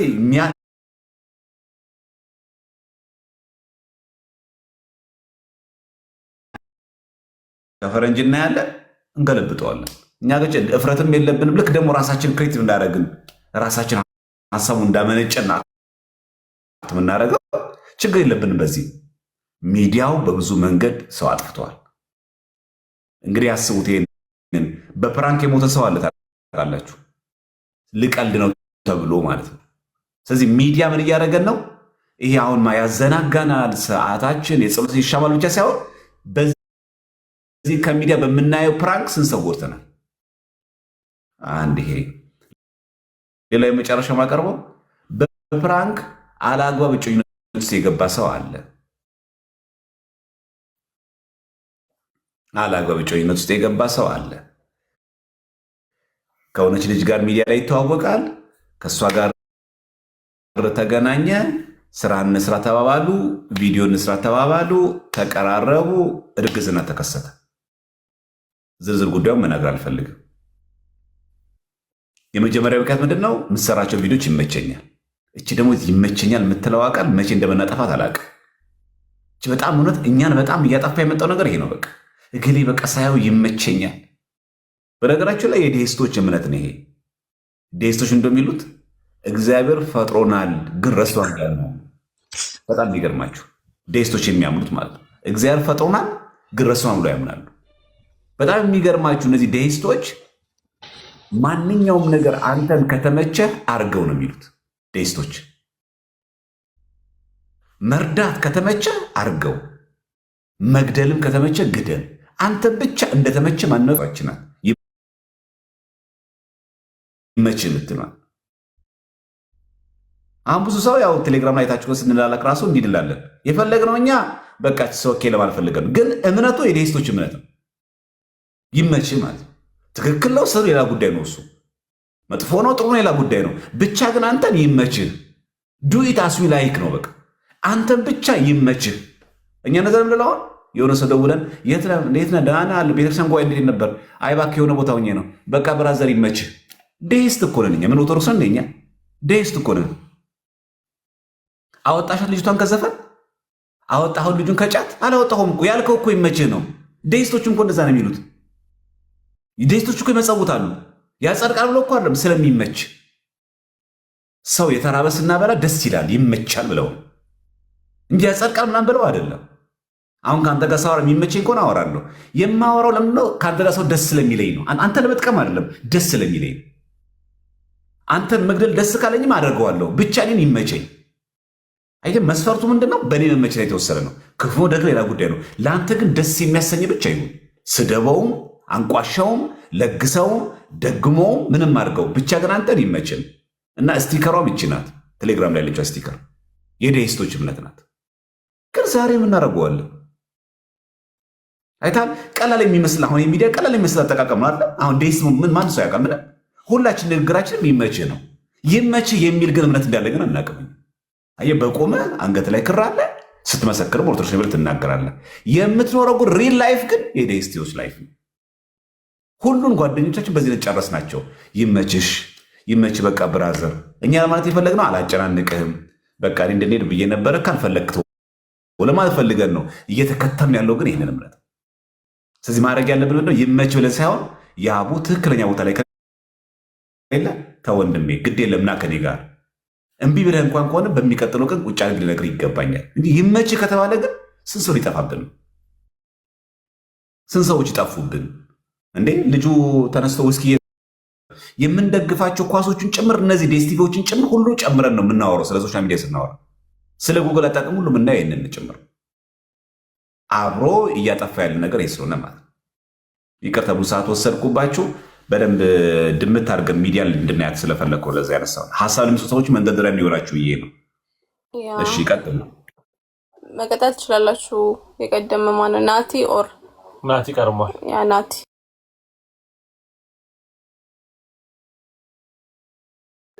ናቲ አለክ ማይከን ማውራት ይቻላል። ናቲ በጣም ይቅርታ ናቲ እስኪመጣ ይቅርታ። እሺ እህት ወንድሞቼ፣ ወንድማችን ዘማርያም በጣም በጣም ነው ማከብር። ከቻላችሁ ፎሎ ከተደራረግን እናወራለን። እኔ አሁን የመሳይ ብሬክ ስላለቀ ነው ኤድመንተን ያለሁት፣ ግን ኦል ዘ ቶፒክ ያወራችሁት በጣም ኢንትረስት ስላደረገኝ ነው። ራሴ እየሰራሁበት ያለ ቶፒኮች ስለሆነ ስፔሻሊ ሱሳይድ ላይ እና ኢንቴንሽናል ፔሬንቲንግ ላይ ውጭ ላለ ነው። በጣም ብዙ ልጆቻችን እየጠፉ ነው። የኔም ፊልድ በሶሻል ወርክ ነው የምሰራው እና ወደፊት ኮኔክት አድርገን ደስ ይለኛል። አብረን ብዙ ነገር ብንሰራ አንዳንድ ነገሮች እያረኩ ስለሆነና ከተከተላችሁኝ ኮኔክት እናደርግና እንግዲህ እንረዳዳለን። እግዚአብሔር ከእናንተ ጋር ይሁን። ይቅርታ በጣም ልገባ ስለሆነ ነው። ፎሎ እንደራረግ ልላችሁ ነው። እሺ አመሰግናለሁ። ቴንክ ዩ። ፎሎ እናደርግሻለን። እሺ እግዚአብሔር ይርዳችሁ። እሺ ይወረድና ማን የሚለው ኤሊያን አለሽ ወይ? አለ አለው። ኦኬ መቀጠል ትችላለህ።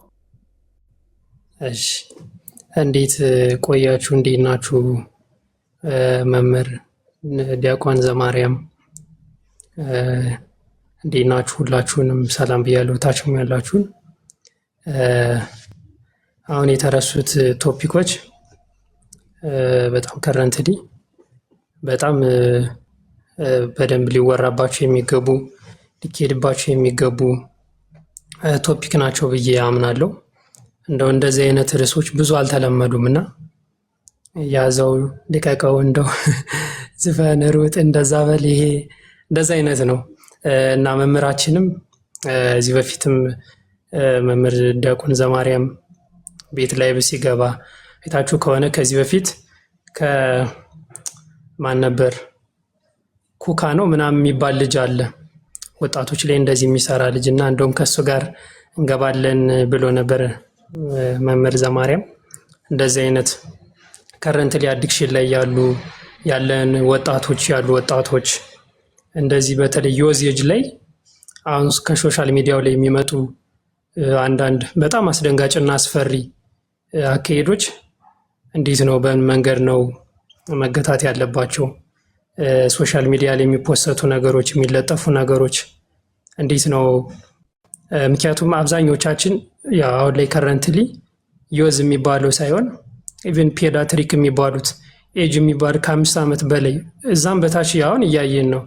ከ3 ዓመት ጀምሮ ያሉ ህፃናት ጀምሮ ሶሻል ሚዲያ ላይ ነው ሁላችንም ሙሉ አዳራችን ማለት ነው። እና እሱ ራሱ አንድ አዲክሽን ነው፣ ይሄ ስክሪን አዲክሽን የሚባለው ማለት ነው። ከሱ ጀምሮ እና ብዙ ነገሮች ፖስት ይደረጋሉ ሶሻል ሚዲያ ላይ በጣም ብዙ ነገሮች ከፍም ዝቅም ተብሎ መታየት ያለባቸው። እንደውም እኔ በግሌ ፐርሰናሊ በጣም እንትን እላለሁ። እንዴት ነው ሶሻል ሚዲያ ማኔጅመንት ይፈልጋል፣ በጣም ይፈልጋል። ከረንትሊ ለብዙ ሰዎች ለህይወታቸው መጥፋት፣ ለትዳራቸው መፍረስ በጣም ብዙ ችግሮች እየመጣ ያለው ሶሻል ሚዲያ ነው። እንደው ፐርሰናሊ ከሚኖርበት ከሱስ ከዛ ከአይነት እንደው ሳይኮሎጂካሊ የፐርሰናል ከሆኑ ነገሮች ባለፈ አሁን ላይ በማስ የሚመጡ ነገሮች በጣም አስቸጋሪ ለመቆጣጠር የሆኑበት ጊዜ መጥቷልና እነዛን ነገሮች እንደዚህ መምህራኖቻችንም ቅበተ እምነት ላይ የሚሰሩት እንዲህ ደግሞ የህይወት ተሞክሮን ደግሞ ከሚያስተምሩ አንዳንድ ሳይኮሎጂካል ጋይድ ከሚያደርጉ ሰዎች እንደዚህ አይነቱ እኛ ወጣቶች ብንማር የተሻለ ነው። እንደዚህ አይነት ላይቭ ፕሮግራሞችም እንድንትን ተይዞላቸው ቢሰራባቸው በጣም መልካም ነው፣ ጥሩ ነው ላለው እና ትንሽ ስራ ቦታ ሁኜ ነው የተወሰነ ልስማና ትንሽ ስራ እንትን ሲልልኝ እመለሳለሁ። ይቅርታ። ቴንኪዩ በጣም እናመሰግናለን። ሶሻል ሚዲያ ደጋግሞ ተነስቷል። በጣም አሁን ላይ ኢፌክት ያለው ነገር ነው ሶሻል ሚዲያ ይታወቃል። ስፔሻሊ ደግሞ ወጣቶች ሴቶች ላይ በጣም ኮምፒቲሽን ውስጥ እየተገባ ያለው በሶሻል ሚዲያ ነው። አሁን ላይ በጣም ይታወቃል። በእኛ እድሜ ላይ ያሉ ሰዎች ሲዘንጡ ሲዝናኑ እናያለን፣ እኛ ያለንበት እናያለን። ከዛ እነሱ ጋር ለመድረስ ነው በቃ ውድድራችን፣ ኮምፒቲሽኑ ከዛ ጋር ነው። ከዛ እዛ መድረስ ሲያቅተን ዲፕሬሽን ውስጥ እንገባለን። ያው ብዙ ሰው አይ ቲንክ እንግዲህ ተደጋግሞ ስለ ሶሻል ሚዲያ በጣም ተናግሯል። ሁሉም የሚታየው ነገር እውነት አይደለም። ሁሉም ሰው የሚያሳየው ይሄ ፖዚቲቭ ሳይዱን ነው። እኛ እንኳን እዚህ ጋር ስንመጣ ፖዚቲቭ ሳይዳችንን ብቻ ነው የምናሳየው። በጣም ብዙ የሰው ልጅ በጣም ብዙ ችግር አለበት። እያንዳንዱ ሰው የራሱ ችግር አለበት። ሰው ስፔሻሊ ወጣቶችና ሴቶች በጣም ትኩረት ተሰጥቶ መሰራት ያለበት ይመስለኛል። እሺ ቃል መቀጠል ትችላለህ። ሰላም እንዴት ናችሁ? የምታወሩት ነገር በጣም አሪፍ ነው፣ ግን እኔ በተለየ እንትን ነው ሀሳብ ነው የመጣሁት። ከእናንተ ሀሳብ ጋር ብዙ የሚቀራረብ አይደለም። ምክንያቱም ያላችሁትን ሀሳብ እቃወማለሁ። ምክንያቱም አንድ ሰው ሶሻል ሚዲያ ላይ መጥቶ የእሱ የሚፈልገውን ነገር ሌላ ሰው ስላገኘ ዲፕሬስድ ሊሆን አይገባም ብዬ አስባለሁ። እንደውም ጭራሽ ሞቲቬት ሊያደርገው ይገባል። ምክንያቱም አንድ ሰው እሱ ያላገኘው ነገር ሌላ ሰው ሲያገኘው ለምን አላገኘሁትም ብሎ ማሰቡ ጤነኝነት ነው። ይሄ ጥሩ የሆነ ስሜት ነው። በዛ ስሜት ተነስቶ መስራት ነው ያለበት። ዲፕሬሽን የሚመጣው አንድ ሰው የሚኖረው ኑሮ እና ብሉፕሪንቱ ኦር ደግሞ ውስጡ ያለው ሀሳብ የሚፈልገው ነገር ስለማይገናኝ ነው። ገባችሁ? ዲፕሬሽን የሚመጣበት ሪዝን ያ ነው። ስለዚህ ይሄ በትሪትመንት በምናምን ሳይሆን አይ ቲንክ በስራ ነው የሚቀየረው።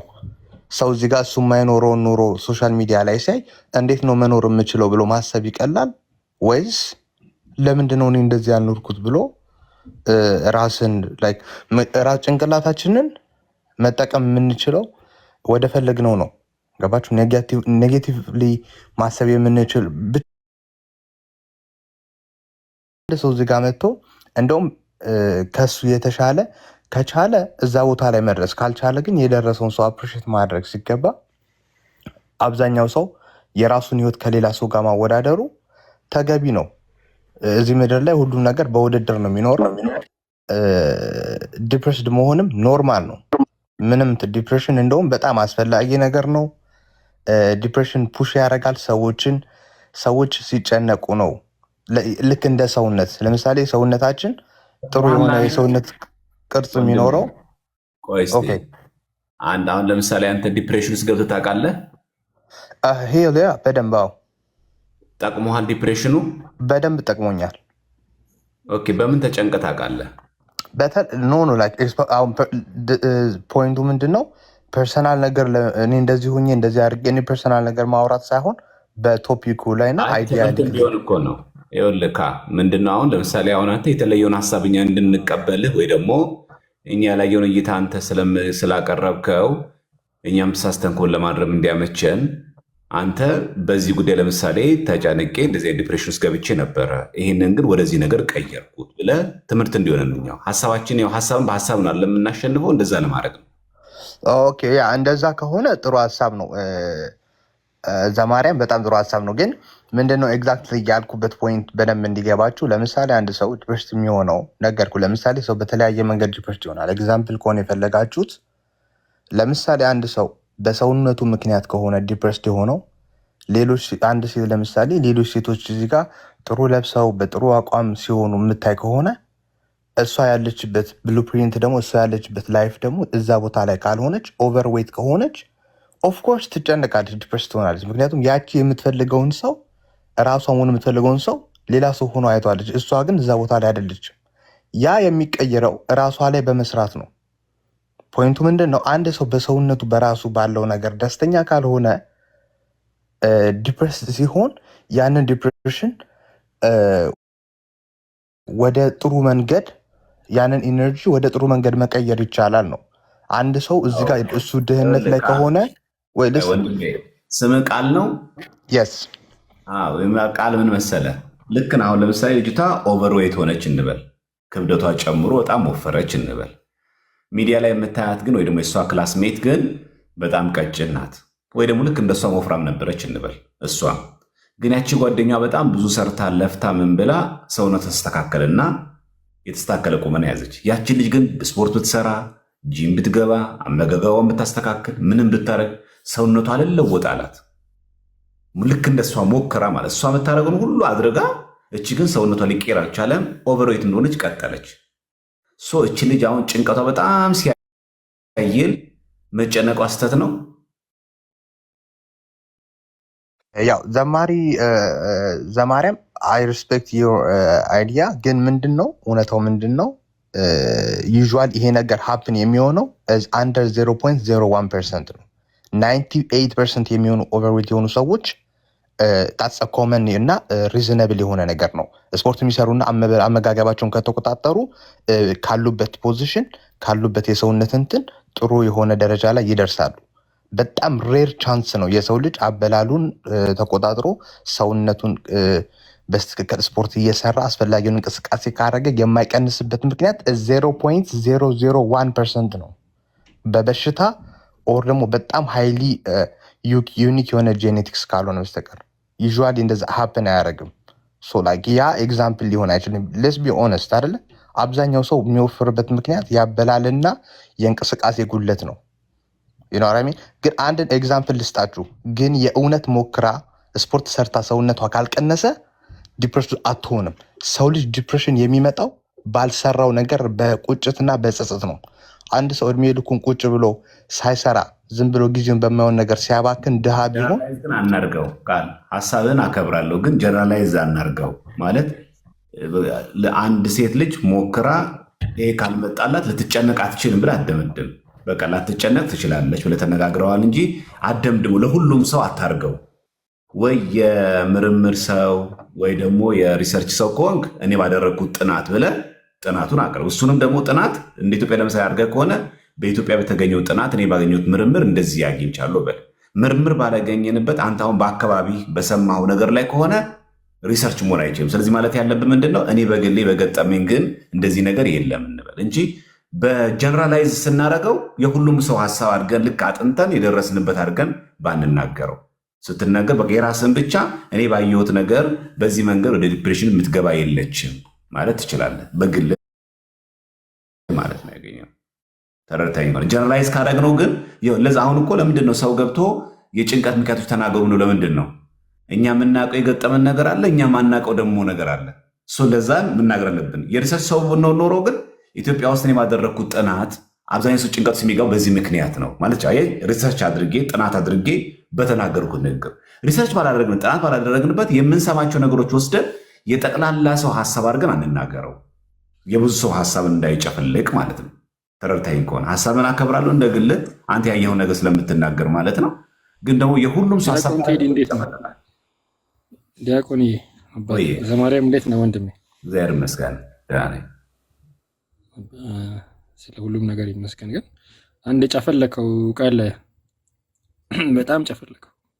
በኢትዮጵያ ኮንዲሽን በመብላት የሚመጣ ውፍረት በጣም ትንሽ እንደሆነ ታውቃላችሁ። ኒውትሪሽን ቫሊዩ የወረደበት ሀገር ላይ ያለን ሰዎች በመብላት ወፈሩ ለማለት በጣም የሚያሳፍር ነን። ኒውትሪሽናል ቫሊዩአችን በጣም የወረደ ሰዎች ነን። ለዛም አብዛኛው ሰው ቪታሚን ዲ ዲፊሸንት የሆነበት ሀገር ነው። በመብላት ወፈሩ በእንትን ወፈሩ ለመባል የምንደፍርበት ሀገር አይደለም ያለ ነው። በርገር ኪንግ እንትን ምናምን በልተን አይደለም እኛ ኢትዮጵያኖች የወፈር ነው። ፕሮቲን ዲፊሸንት የሆንን ሰዎች ነን። ምናልባት በእግር ብዙ ኪሎ ሜትር የምንሄድ ታክሲ ሰልፍ ብዙ የምንቆም ምናምን ሰዎች ነን። እንዲያውም ስትረስ ኤፊሽንት ፕሮቲን ዲፊሸንት የምንባል ሰዎች ነን እኛ ኢትዮጵያኖች። ቃል ጨፈለከን፣ በጣም ጨፈለከን። ለምሳሌ እኔ ወፍራም ሰው አይደለሁ። ቢኤምአይ ሲሰራ ይሄ ቦዲ ማስ ኢንዴክስ ሲሰራ ኢትዮጵያኖችን ያላማከለ እንደሆነ ታውቃላችሁ።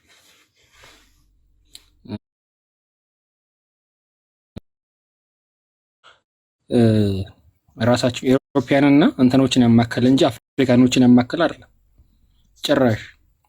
እኛ ወፈርን ከሳን የሚባለው ምግብ ጠግበን ምናምን አይደለም። በኢትዮጵያ ህዝብ 25 እስከ 30% ህዝቡ ኒውትሪሽን ዲፊሸንት ነው። በጣም በፍጹም ምንድነው ይሄ የቀነጨረ ህዝብ ነው። ወፍራም ህዝብ አይደል፣ የቀነጨረ ኒውትሪየንት ያጣ ህዝብ ነው። በምግብ ወፍሮ ለመራመድ አቅቶት ምናምን የሚባል ህዝብ አይደለም ኢትዮጵያ ውስጥ አለው። ኢትዮጵያን ያማከለ ጥናት የለም። አፍሪካን ያማከለ ጥናት የለም። አብዛኛው ጥናት ዩሮፒያን ያማከለ ነው። ስታቲስቲካሊ ምንም ቢነሳ እስቲ ኢትዮጵያን ያማከለ ጥናት አንሱና አይደለም ኢትዮጵያ አንሱት ኤፍዲአይንም የአሜሪካኖቹንም ጥናት አንሱና እስቲ ኢትዮጵያን ያማከለ ወይም አፍሪካን ያማከለ ጥናት አንሱና እናውራና ቢባል የለም። ካለመራመድ ነው፣ ካለመቆም ነው። ምግብ ጤፍ ምን ያህል ፕሮቲን አለው ምን ያህል አይረን አለው ነው እኮ የሚል እኮ የተገለጸ ነገር የለውም። ሪያሊስቲካሊ የለውም እኮ። እኛ ራሳችን አጥንተንና ቻትጂፒቲን ጠይቀን ካልሆነ አታገኙ። እና እንትን አይደለም ጨፈለከው ቃል ጨፈለከለ ማለት ነውና ኢትዮጵያ ላይ ስትረስ ኮርቲዞል ፋክተር በጨመረ ቁጥር ሰውነት ይጨምራል ወይ ያከሳል። ሁለት ቫልዩ ነው ያለው። ኮርቲሶል በጭንቀት የሚመጣ ኮርቲሶል የሚባል ሆርሞን አለ አይደል? ኮርቲሶል ራሱን ይዞ ሰውነትን መጨመር መቀነስ የሚችል እንትን ነው። አንዳንዶቻችንን ያወፍራል፣ አንዳንዶቻችንን ያቀነጭራል፣ አንዳንዶቻችንን መላጥ ያደርጋል፣ አንዳንዶቻችንን ሸበታም ያደርጋል። ኮርቲሶል ፋክተራችን በጣም የጨመረ ህዝብ ሰውነታችን ግን በጭንቀት ምክንያት የመጣ እንጂ ይሄ ፋት ያመጣው አይደለም እንዳይመስላችሁ። ይሄ እስቲ ጮማ የበላ ህዝብ ከ2000 ዓመተ ምህረት ጀምሮ ጮማ የበላ ህዝብ እስቲ እጁን ያወጣ ቢባል በጣም ጮማ የጠገበ ህዝብ እስቲ እዚህ ጋር እንዲያውም በኦርቶዶክስ እምነት 200 ምናምን ቀን የሚጾም ህዝብ ባለበት እንትን ስንጨፈለቅ በጣም ይገርማልና ቃል የአሜሪካኖቹንና የዩሮፕን ስታቲክስ ይዘህ እኛን አትጨፍልቀን። የእኔን ሀሳብ ተውና አሁን በሁሉም ሰው ሀሳብ እየሰጠ ነው ራይት። እኔ ላይ በጣም እንትናል እና እኔ አም ጀስት ጊቪንግ ኤግዛምፕል ሶ አልነበርክም ራይት። ይጨርስና ትቀጥላለህ። ቆይ እሺ ጨርስ። ቃል ጨርስ። ያ ኖ አይ እኔ ኤግዛምፕል ስጥ ስለተባልኩ ነው ኤግዛምፕል የሰጠው። ልጁ አልነበርም። ዳስ ዘ ፕሮብለም ይሄ ነው። አንዳንድ ሰው ሳይገባው ነው ፖይንቱ ላይ ገባው። እኔ ያወራን ያለ ነው ኤግዛምፕል ስጥ ስላለኝ ነው። ለምሳሌ አንድ ሰው በምን ሊጨነቅ ይችላል ነው ዲፕሬሽን የሚመጣበት ሪዝን በገንዘብ በውፍረት በተለያዩ ነገሮች የሚመጣ ኤግዛምፕል ስጥ ስላለኝ ነው ኤግዛምፕል የተሰጠው። እንጂ ስለ ጃፓን ስለ ኢትዮጵያ ጥናት አይደለም ያወራ ነው። አሁን እዚህ ጋር ያላችሁት ነገር አሁን ምን እንደሆነ አላቅም። ኮመን ሴንስ ነው። ኢትዮጵያ ውስጥ የስጋ እጥረት አለ ወር ደግሞ የጮማ በልቶ ስለሱ አይደለም እያወራን ያለ ነው። ያለውን በልቶ ብዙ ኦቨሬት የሆነ ሰው ካለ አንድ ሰው ኤግዛምፕል የሰጠ ነው 10 ሰው የሚሆን 50 ሰው የሚሆን 100 ሰው የሚሆን ያ ችግር ካለበት ኢትዮጵያ በድራፍት ቦርጩ 7 እንደ ብርድ ልብስ ተጣጥፎ የሚሄድበት ህዝብ ነው ያለው አይደል? ስንት ሰው ነው ቦርጩ ራሱ እኮ እግሩን የማያይ ሰው ነው ያለው አይደል? ለምን ነው በሻሻለ? ስለዚህ ያ ሁሉ ነገር የሚመጣው ቢራውን በማቆም መጠጡን በመቀነስ የተለያዩ ነገሮችን በማድረግ ነው። ሲቀጥል ሰውነት የሚያወፍረው ደግሞ ካርቦሃይድሬት ነው። አንዳንድ ጊዜ ጎግል ነፃ ነው። ስጋ አይደለም ሰውነት የሚያወፍረው ዳቦ ከብዙ ስጋ ከመብላት የተወሰነ ዳቦ መብላት በጣም ሰውነት ያወፍራል፣ ጥቅም ባይኖረውም ለሰውነት ነው። አሁን እያወራን ያለ ነው ምን ሰውነት ይቀንሳል ይጨምራል አይደለም። ፖይንቱ በምንም ይምጣ ዲፕሬሽን በወሬ እዚህ ጋር ምናምን ይሄ በማባበል ምናምን አይደለም። ይሄ የዲሞክራት አስተሳሰብ አይደለም። ተውት እሱንና ሶርሱ ለምንድን ነው አንድ ሰው ዲፕሬስድ ከሆነ አንተ ምንም ከሌለ ቢሳቢቲ ሳይኖር አንደኛው ደግሞ እዛ ጋር ምን የመሰለ መኪና ይዞ የሚነዳ ከሆነ ሊያስጨንቅ ሳይሆን ሊያስጨንቅ የሚገባው እንዴት ነው እኔም እሱም እዚህ ምድር ላይ እኩል ነው የተፈጠር ነው። እኔ ምን አድርጌ ያለው የእሱን ህይወት ለማድረግ ምን ያህል ሰርቻለሁ፣ ምን ያህል ተምሬያለሁ ብለህ ራስ ላይ ፎከስ አንዴ ላቋርጥህና ዳቦ ላግዠሪ የሆነበት ላይፍ ላይ ነው ያለው። ኢትዮጵያኖች ማለት ዳቦ ላግዠሪ ነው። ኢትዮጵያ ውስጥ ዳቦ መብላት ላግዠሪ ነው። እሺ አልገባህም ይሆናል እንጂ ዳቦ መብላት ላግዠሪ ነው። $50 ነው የአቬሬጅ የኢትዮጵያ ደሞዝ። በጣም ትልቁ ደሞዝ $50 ነው። ግባና ጎግል ለእኔ ሰው ለአንተ ጠይቀው $50 ነው። በጣም የሚገርመው ይሁት እስቲ ገብታችሁት $50 ነው። በጣም የሚያስቀው $50 ነው የኢትዮጵያ እንትን ቢታይ ዳቦ መብላት እንትኑን ቶፒኩ ሺፍት ሆነ። እንደዛ ባታረጉት ስትገቡ ቃልም ያለው ነገር እውነት ነው። ግን ደግሞ እሱ ያየበት አንግልና እኛ ያወራንበት አንግል ይለያል። በእርግጥ ሰዎች ዲፕረስ ሊሆን አይገባም። የሰውን ሰክሰስ ሲያዩ ሞቲቬት ሊሆን ይገባሉ። ጥሩ ነው። ግን ደግሞ ሌሎች ኮዞች ያነሳናቸው ነገሮች አሉ። አሁን ለምሳሌ ህጻናቶች ያስተዳደግ ሁኔታ ቅድም አይተናል። ህጻናቶች ስልክ ይሰጣቸዋል። የሚያዩት ነገር በቃ ሁሌ አዳዲስ ነገር ያሉ ስልች ይሆናሉ፣ ቁጡ ይሆናሉ ብለናል። ከዛ በኋላ በህይወታቸው የሚጓጉለት ነገር አይኖርም። ዞሮ ዞሮ እያዩ በቃ አይተውታል ኦልሬዲ አልቋልና ከዛ በኋላ እያደጉ ሲሄዱ አዲስ ነገር በህይወታቸው ያጣሉ፣ ዲፕረስ ይሆናሉ። ይሄ አሁን ሞቲቬሽን ሊሆናችሁ ያው አሁን ቢቻል ግን ማለት ነው አሁን ሁለቱ ያው መቆየቱ እኮ መጥፎ ነው አይደለም፣ ግን ወደ ጭቅጭቅ እንዳይቆየር እንዳሂል ነው ያው ግለሰባዊ እንዳናደርገው። ሁለተኛ ስንናገር ደግሞ ጀነራላይዝ እንዳናድርግ። ለምሳሌ አሁን ቅድም ቃል ካለ አስገቢውና ከዛ ቀጥነው ኪንግን ደግሞ እናስገባዋለን። የአንዱ ሀሳብ አስጨርሰን አንዱ እንጨርስ። አሁን ለምሳሌ እኔ ቃልን የጠየቁት ጥያቄ ምንድን ነው? የሆነ ሀሳብ ስንሰጥ ሀሳቡን እንኳን እናከብርና ቃል ከመጣ ማለት ነው ምንድነው ያቀረብኩት? ስናቀርብ የሁሉም ሰው ጠቅላላ እናድርገው። ለምሳሌ የሆነች ልጅ ምሳሌ ስትስል የሰጠው ወፍራም ሲሆን ለዛ ነው በዛ ምሳሌ የሰጠሁት። እኔ አሁን ማቀው ሰው አለ እንደዚህ ሆነች። ያቺ ጓደኛዋ ያደረገችውን ነገር አድርጋ ግን እሷ ውፍረቷ መቀነስ ያቃታት ልጅ አለች። ይሄ የዛች ልጅ የጭንቀቷ ምንጭ ሆኗል። ባትጨነቅ ጥሩ ነበር ወይ? ከልጅቷ ትምህርት በወሰደች ሰየው። የሁላችሁ ፍላጎት እሷ አለ፣ ግን ለምን ተጨነቀች ልንል አንችልም ነው እንጂ አይ እሷም እኮ እንደሷ ከተጋች፣ እንደሷ ስፖርት ከሰራች፣ እንደሷ መገጓን ካስተካከለች ይስተካከል እኮ ነበር ሰውነቷ። ግን እኮ አልተስተካከለም። ግን ደግሞ ሞክራ ደግሞ መጨነቅ ደግሞ የለባትም። ትክክል መጨነቅ የለባትም ነበር፣ ግን ተጨነቀች እንዴ። አሁን እኮ ለምሳሌ ሰው አንዱ የሚጨነቅበት ምክንያት ቅድም ከዘረዘርናቸው ውስጥ ምንድን ናቸው? አንድ የትዳር ጉዳይ። እድሜ ሲያልፍ ትጨነቃለች። መጨነቅ እኮ የለባትም። ትክክል ነው፣ መጨነቅማ የለባትም። ግን እኮ ተጨነቀች። አሁን እኮ የለባትምና ያለባት ጉዳይ እኮ አይደለም፣ ግን ሆነ እኮ ድርጊቱ እኮ ሆነ። አሁን ልጅቷ ከተጨነቀች እኛ ምንድን ነው የምንሰጠው መፍትሄ? ቲኔጀሮች ለምሳሌ ሰውነታቸው እዚህ ጋር ጠባሳ ያለባት ተጨነቀች። መሆን እኮ አልነበረባትም። ትክክል ነው፣ መሆን አልነበረባትም። እንደዚህ ካደረገች ለምን ትጨነቃለች? ግን ተጨነቀች። አሁን ቅድም የነገርኩ ነገር ማለት ስለዚህ አሁን ለምን እንደዚህ ትሆናለች ሳይሆን ሆነው ሁኔታው ተከሰተ። እንደዚህ ባትሆን ትክክል ነበር። አዎ ትክክል ነበር፣ ባትጨነጡ ነበር። ስለዚህ አሁን የምትመልስልኝ ቃል እኔ እያልኩ ያለሁት ሀሳብህን አከብርሃለሁ፣ ቅድም ብያለሁ። አንተ ካየሁ አንጻር ያንተ ቪዲዮ ይችላል ስንናገር ግን የሁሉም ሰው ሀሳብ አናድርገው። ይህን እዚህ ጋር ሜኔ ያጋጠም ስላለ ብዬ ነው። ያ ዘማርያም በጣም አሪፍ እንትን ነው የተናገርከው። እኔ አንደርስታንድ አደርጋለሁ እናንተ የምትሉትን። እኔ ሪስፔክትፉሊ በስትክክል መወያየት በጣም ነው ደስ የሚለኝ። እኔ በመጀመሪያ ነገር መጨነቅ ለምን ተጨነቀች ወይ መጨነቅ የለባትም አላልኩም። በየትኛውም ሰው መጨነቅ አለበት። እኔ እንደውም በዲፕሬሽን አምናለሁ። ዲፕሬሽን ጥሩ ነው። የሰው ልጅ እንዲያድግ እንትን እንዲል ራሱን እንዲለውጥ ይረዳል ብዬ አስባለሁ። ይሄ የኔ አመለካከት ነው። ለኬን አመለካከት ያሉ ሰዎች አሉ። ለምሳሌ አንድ ሰው ወፍራም በመሆኑ የሚጨነቅ ከሆነ ዳሚስ በዛ ነገር ደስተኛ አይደለም፣ ይለወጣል።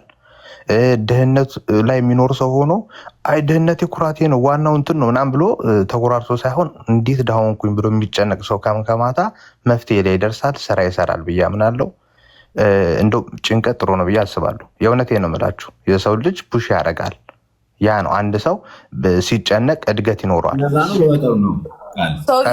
ዲፕሬሽን የሚለውን ነገር ልግባ አንዴ። አትግቡ፣ ቆይ አንፈቅድም። ኪንግም ሁላችሁ ሚዩት አድርጉ። ቃል እየጠየቅ ዲፕሬሽን የሚለውን ነገር አንደርሬት ያደርግ ነው መሰለኝ። ዲፕሬሽን ማለት ይሄ ኖርማሊ ማሰብ እኛ ዝም ብለን የምናስበው ነገር አይደለም። ሰው ዲፕረስድ ሆነ ሲባል ሰው ከሚጨነቀው በላይ መጨነቅ እኔ እንጃ አላውቅም ዲፕሬሽን እንዴት መግለጽ እንዳለብኝ። እኛ የምናስበው ኖርማሊ ሀሳብ ወይም ጭንቀት አይደለም። እንደዛ እንድትረዳው ስለፈለኩ ደባቴ ነው የሚባለው።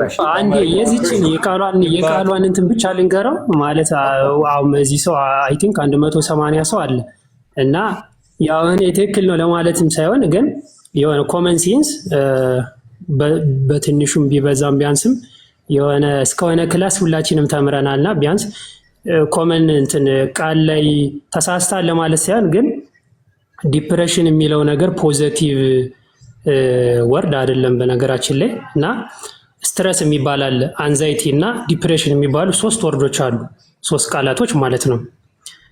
እና ስትረስ አሁን አንተ ኖርማል ነው የምትለው፣ እኔ አሁን በሳይንስ የማውቀው ስትረስ ኖርማሊ ከማንኛውም ሰው ሊኖር የሚችል ነገር ነው። ምን ማለት ነው? ስትረስ ማለት ለምሳሌ እኔ አሁን ተማሪ ብሆን ነገ ፈተና ሊኖርብኝ ይችላል እና ነገ እኮ ፈተና አለብኝ ብዬ ስለ ፈተናው አላርምድ መሆን ማንበብ እንዳለብኝ ካላነበብኩ ሉዝ ላደርግ እንደምችል ውጤት መስራት እንደማልችል ከሆነ ክላስ ወደ ሆነ ክላስ ፕሮሞት መሆን እንደማልችል አላርምድ ሁኜ ለዛ ፈተና እንድዘጋጅ መሆን ያ ስትረስ ይባላል። ኖርማል ስትረስ ማለት ነው። ይሄ ነገር ስራ እንዳልሰራ አግዶኝ ከዛ ልክ ማንበቡን ትቼ ቁጭ ብዬ ስለ ፈተናው ብቻ እያሰብኩኝ ትኩረቴ ያን ሀሳብ ብቻ ደጋግሜ እያሰብኩኝ ምንም ነገር የማልሰራ ከሆነ አንዛይቲ ይባላል።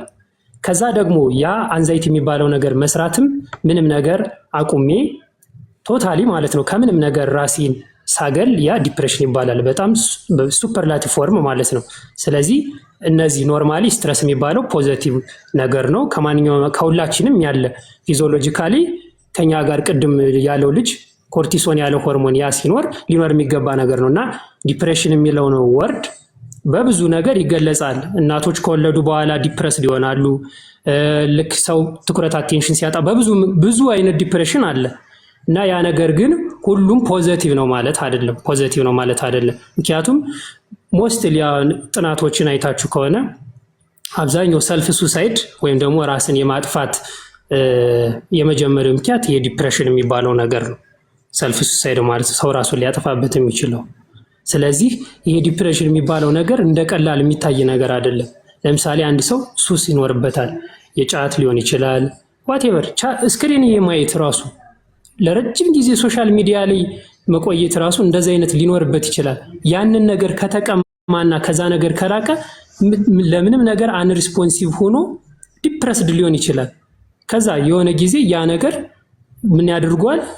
ያንን ሜንቴን ማድረግ ካልቻለ እንደተባለው ሰልፍ ሱሳይድ ወደሚባለው ነገር ሊሄድ ይችላል። ስለዚህ ይቺ ቃል እንዲቀልል አድርጋ ጥሩ ነው ምናምን የሚባልም አይደለም፣ ጥሩም አይደለም። ለምን? ምክንያቱም አሁን ምን መሰላችሁ እኛ የምናውቀው አሁን በተለይ የሆነ ኤጅ አለ፣ ኤጅ ሊሚት እንደው ከይወዝ ዝቅ ብሎ የሆነ መጽሐፍቶች የምናነብ አይነት አሁን አለ። በተለይ ይሄ የኦሾ መጽሐፍቶች አሉ። በጣም በሚገርም ሁኔታ ይሄን መጽሐፍ የሚያነቡ ሰዎች አሁን ብዙ ጊዜ አይታችሁ ከሆነ ዲፕረስድ የሚሆኑ ምንም ነገር እንደው ከሚዲያውም እንዲህ ከመጽሐፍት ከማንበብም ከብዙ ነገሮች ራቅ ያሉ ሰዎች ሳይሆን ቀረብ ያሉ ሰዎች ለዚህ አይነት ነገር ለዲፕሬሽንም ብትሉት እንደዚህ ለሰልፍ ሱሳይድም የቀረብነን ለመሰላችሁ እንደዚህ ብዙ አይነት ሰዎች ፐርሰናል ቪው የሚጽፏቸውን መጽሐፍቶች ፖስት የሚያደርጓቸውን ሚዲያ ላይ የምናያቸውን ነገሮች በቀላሉ እናያቸዋለን። ለምሳሌ አሁን የኦሾን መጽሐፍ አንድ ያነበበ ሰው እውነቴን ነው የምላችሁ አንዲት መጽሐፍ የሱን ያነበበ ሰው በሁለተኛው ቀን ከእናንተ ጋር አይግባባም፣ ጓደኛችሁ ከሆነ ራሱ ማለት ነው። እኔ በህይወትም ገጥሞኝ ስለሚያውቅ ማለት ነው። ለምሳሌ ኦሾ የሆነ መጽሐፍ ላይ ሲጽፍ በቃ አንተ የተወለድከው እናትና አባትህ የወለዱህ አንተም ፈልገው ስለምታስፈልጋቸው ሳይሆን ዝም ብለው ለስሜታቸው ሲሉ ነው። እነሱ አንተ እኮ ከነመፈጠር እግዚአብሔር ከነመፈጠር አያውቅም ይላል። እንግዲህ ዳዊት እኔ ገና በእናት ማህፀን እንደ ወተት አረጋው ጠበቅኩ ብሎ የፈጠረውን የት እሱ አያውቅም፣ እናትና አባትም ለደስታ ሲሉ ነው አያውቅም። ያ ልጅ ያችን አንብቦ ይሄዳል። ከዛ ነገ ሄዶ እናትና አባቱን የት እናንተ እኮ ለራሳችሁ ስትሉ ነው ይላል። ሰጣ ገባ ይገባል አይደለ? ከዛ ከቤተሰቡ ጋር በቀላሉ መጋጨት ይጀምራል። ሌላ መንገድ ይገባል። ከዛ ሳያስበው ዲፕረስድ ይሆናል። ከዛ ራሱን ወደ ማጥፋት ስቴጅ ይደርሳል። ስለዚህ እንደዚህ አይነት ነገሮችን ከማድረግ ሌላው ደግሞ ቅድም የተነሳ ሐሳብ አለ፣ ራስን ማወዳደር ጥሩ ነው። እኔ በቃ በጣም እስካሁን እንግዲህ ሁሉንም ነገር አይቻለሁ አልልም፣ ግን የሆነች ባየዋት ነገር ራስን ማወዳደር ከሌላ ጋር ይሄ ቅናት የሚባል አለ። መምራችን እንግዲህ እሳቸው ያሉ እንትን ማውራት ቢከብድም ቅናታው መንፈሳዊ ቅናትና ይሄ አለ አይደል? ጥሩ የሆነ ቅናትና መጥፎ የሆነ ቅናት አለ። አሁን ለምሳሌ እኔ የሆነ ሰው እንደዚህ ሲሰራ ሲለወጥ ምናምን ሳይ በፖዚቲቭ መንገድ እንዴት ነው በምን አይነት መንገድ ነው ይህ ሰው እንደዛ የሆነ ብዬ በፖዚቲቭ መንገድ አይቼ በቃ የሱን መንገድ ቀርቤ እየጠየኩ የሆነ ሰዎችን እየጠየኩ የሄደበትን መንገድ አይቼ ከሄድኩኝ ሶኬ ጥሩ እንዴት እሱ እንደዛ እየኖረ እንደዛ እያደረገ ምናምን ብዬ በፖዚቲቭ በኔጌቲቭ መንገድ ከሄድኩኝ ደግሞ ራሴን ከዛ ሰው ጋር ለማወዳደር ከሞከርኩኝ ለለውጥም የተዘጋጁ አልሆንም። መቼም ቢሆን በቃ ልለወጥ አልችልም። መቼም ቢሆን ያ ማይንድ ሴት ካልተለወጠልኝ ወደ ምንም ልሄድ አልችልም፣ ራሴን ላሻሽል አልችልም። ስለዚህ ያን ነገር ራስን ማወዳደር ሰው ማወዳደር ካለበት ራሱ እንደውም እኛ አሁን በእኛ በኦርቶዶክስ እምነት ለምሳሌ እኛ በምናምነው እምነት አርያ የምታደርጉትን አርያ ማችሁ ምናምን አሁን የኛ ጄኔሬሽን አርያ ማን ነው ሲባል እከሊት ይባላል አይደል? በእኛ በኦርቶዶክስ እምነት ግን አርያችሁ ማድረግ ያለባችሁ ክርስቶስን ነው። ከዛ ደግሞ ከሱ አለፍ ሲል ቅዱሳን አርያችንም አድርገን ልንከተላቸው የሚገባችን ተብለን ያ ማለት ምንድነው? ውድድር ውስጥ አንገባም ማለት ነው። ከሆነ ሰው ጋር የሆነ ሰው መከተል የለብንም። ምክንያቱም ሰው የድክመት አንድ አካል ስለሆነ ነገ ያ ሰው ፌል ቢያደርግ የሆነ ስተት ቢያደርግ የሆነ ወደማይሆን መንገድ አይታችኋል። በቅርቡ ምን አይነት ነገር ተፈጥሮ ስንት ሶሻል ሚዲያውን አናክቶት ብዙ ነገር እያየን ስለሆነ ማለት ነው። የዛ ምክንያቱ ምንድነው? ሰውን ከመከተላችን የሚመጣ ነገር። ስለዚህ ራሳችን ለውድድር ማቅረብ በእኔ በፖዚቲቭ መንገድ ካልሆነ በዛኛው መንገድ ልክ አይመጣም፣ እኛን ይጠለና። እንደው ሚካኤል ቱቶል የሚባል አንድ ደራሲ የጻፈው መጽሐፍ ላይ ኒውወርዝ የሚል መጽሐፍ ላይ ሲጽፍ ምን አለ? ሰው የመጀመሪያ ውድቀቱ የሚጀምረው ራሱን ከሌላ ሰው ጋር ማወዳደር ሲጀምር ነው። ምክንያቱም የኔ ተሰጦና የሳምበሪ ተሰጦ ለኔ ፈጣሪ የሰጠኝ ምንድነው ስጦታና ለሳምበሪ የሰጠው እንደ መልካችን የተለያየ ነው። ስለዚህ የራሴን መፈለግ ካለብኝ ራሴ ላይ ነው እንጂ ከከሌ ጋር ማወዳደር ከሆነ ምንም መክሊቴን ላገኝ አልችልም። ሁሌም እንደባዘንኩ ነው የምኖረው። ሁሌም ኢንፌሪዮሪቲ እንደተሰማኝ። ሌላ ደግሞ አለ ኢንፌሪዮሪቲ የሚባል ነገር፣ የበታችነት ስሜት። የሆነ ነገር እናይና ራሳችን እኔ እኮ በቃ እንደዚህ የዲፕሬሽን ዋናው ምክንያት ማለት ነው።